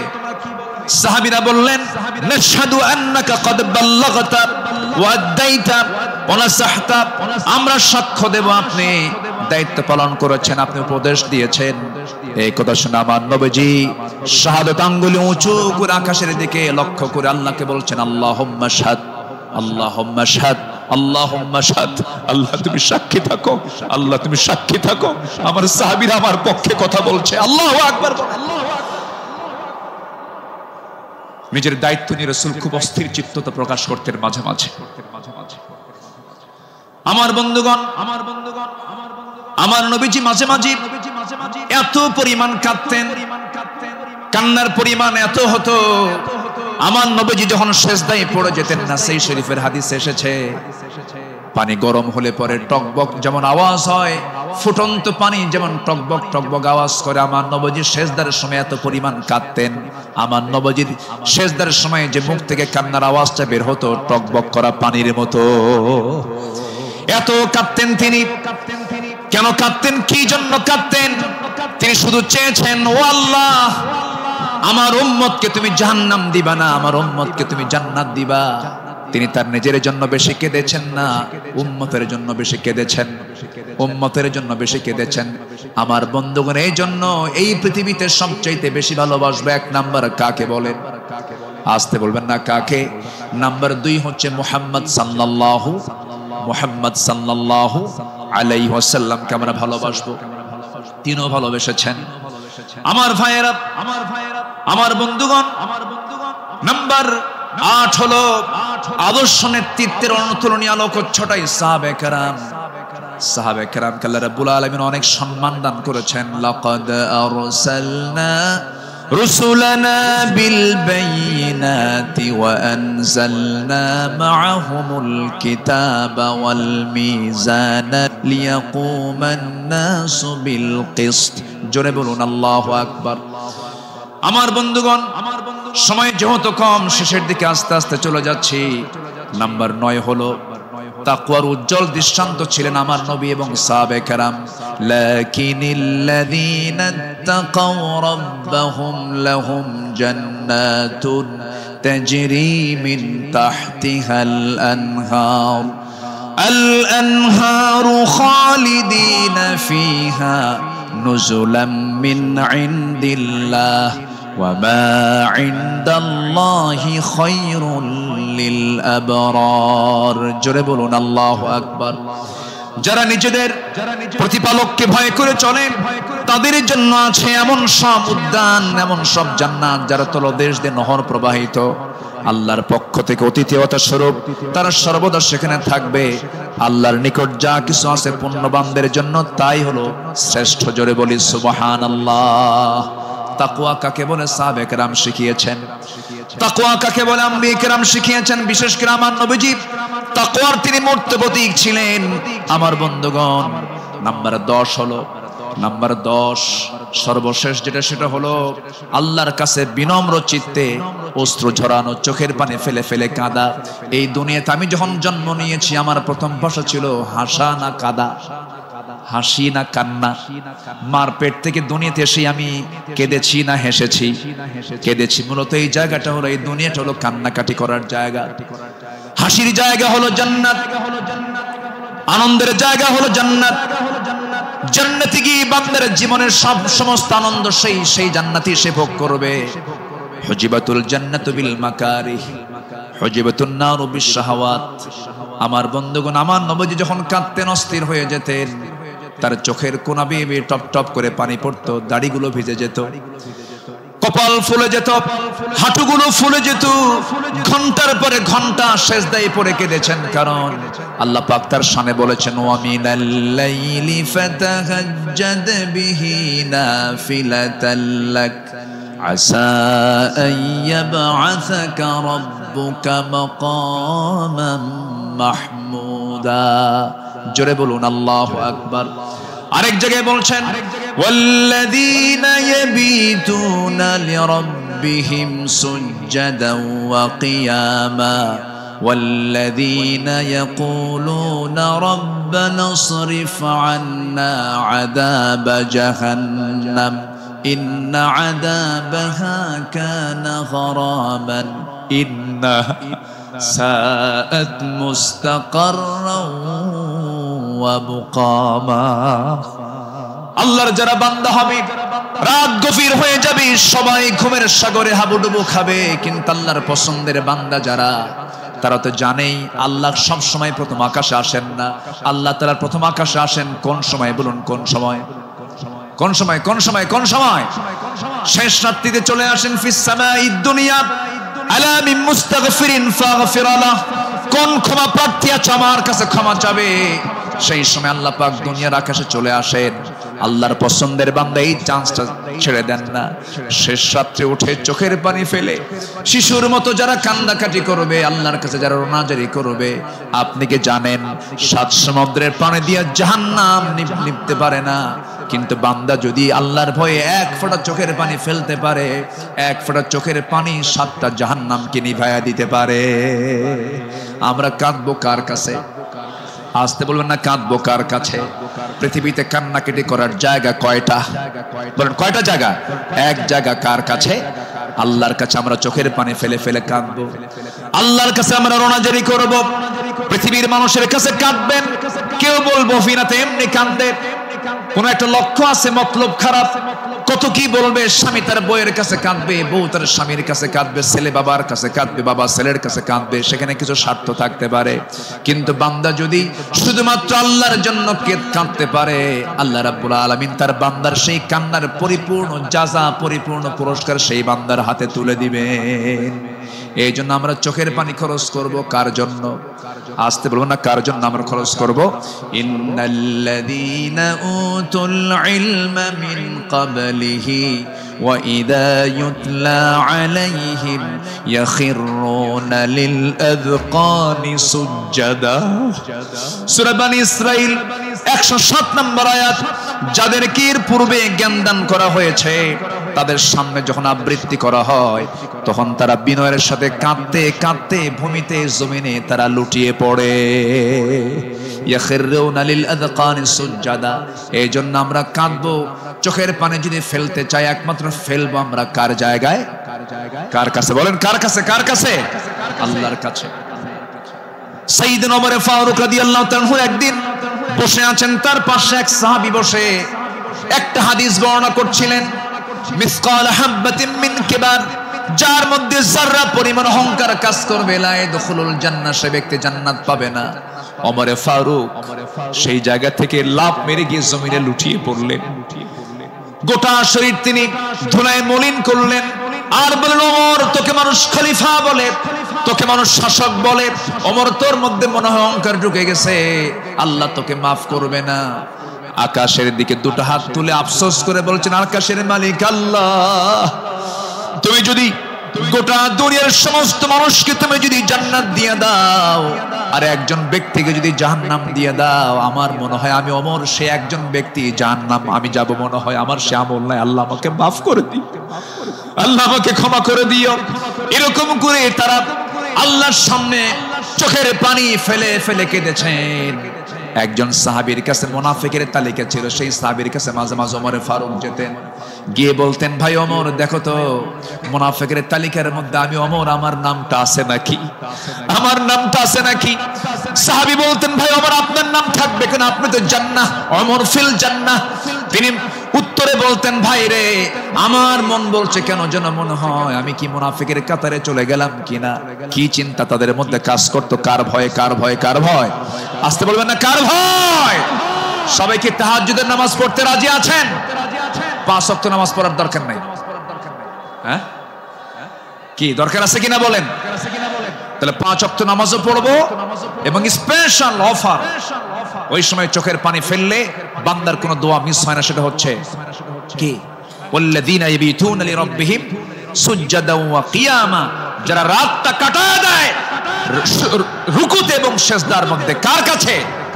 5 ওয়াক্ত নামাজ পড়বেন কারা কারা? একটু হাত উঁচু করে দেখান তো, বলি দেখি, জোরে বলি ইয়া আল্লাহ, আরো জোরে ইয়া আল্লাহ। আমাদেরকে 5 ওয়াক্ত সালাত আদায় করার তৌফিক তুমি আল্লাহ দিয়া দাও। জোরে বলি আমিন, আরো জোরে আমিন, আরো জোরে আমিন। আসুন, যেহেতু আজকে প্রথম রজনী, আগামীকালকেও মাহফিল আছে, সবাই আসবেন কিনা? আমরা এই 5 দিন নিয়মিত মাহফিল আসবো, জোরে বলি ইনশাআল্লাহ। এই মাহফিল চট্টগ্রামবাসীর জন্য একটা বড় নিয়ামত।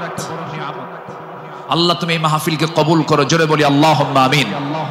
আমরা আর সময় ক্ষেপণ করব না, যেহেতু আগামীকালকেও এখানে মাহফিল আছে, পরশু আছে, তারপরের দিন আছে, প্রত্যেক দিন নতুন নতুন মেহমান এবার সিলেকশন হয়েছে। কুল্লু জাদীদুন লাযীযুন, আসবেন, এক একটা ফুলের এক একটা ঘ্রাণ আপনারা নেবেন ইনশাআল্লাহ। আল্লাহ পাক এই মাহফিলকে কবুল করুন, এই মাহফিলের কমিটি বৃন্দের সকল খেদমতকে আল্লাহ পাক কবুল করুন। অধ্যক্ষ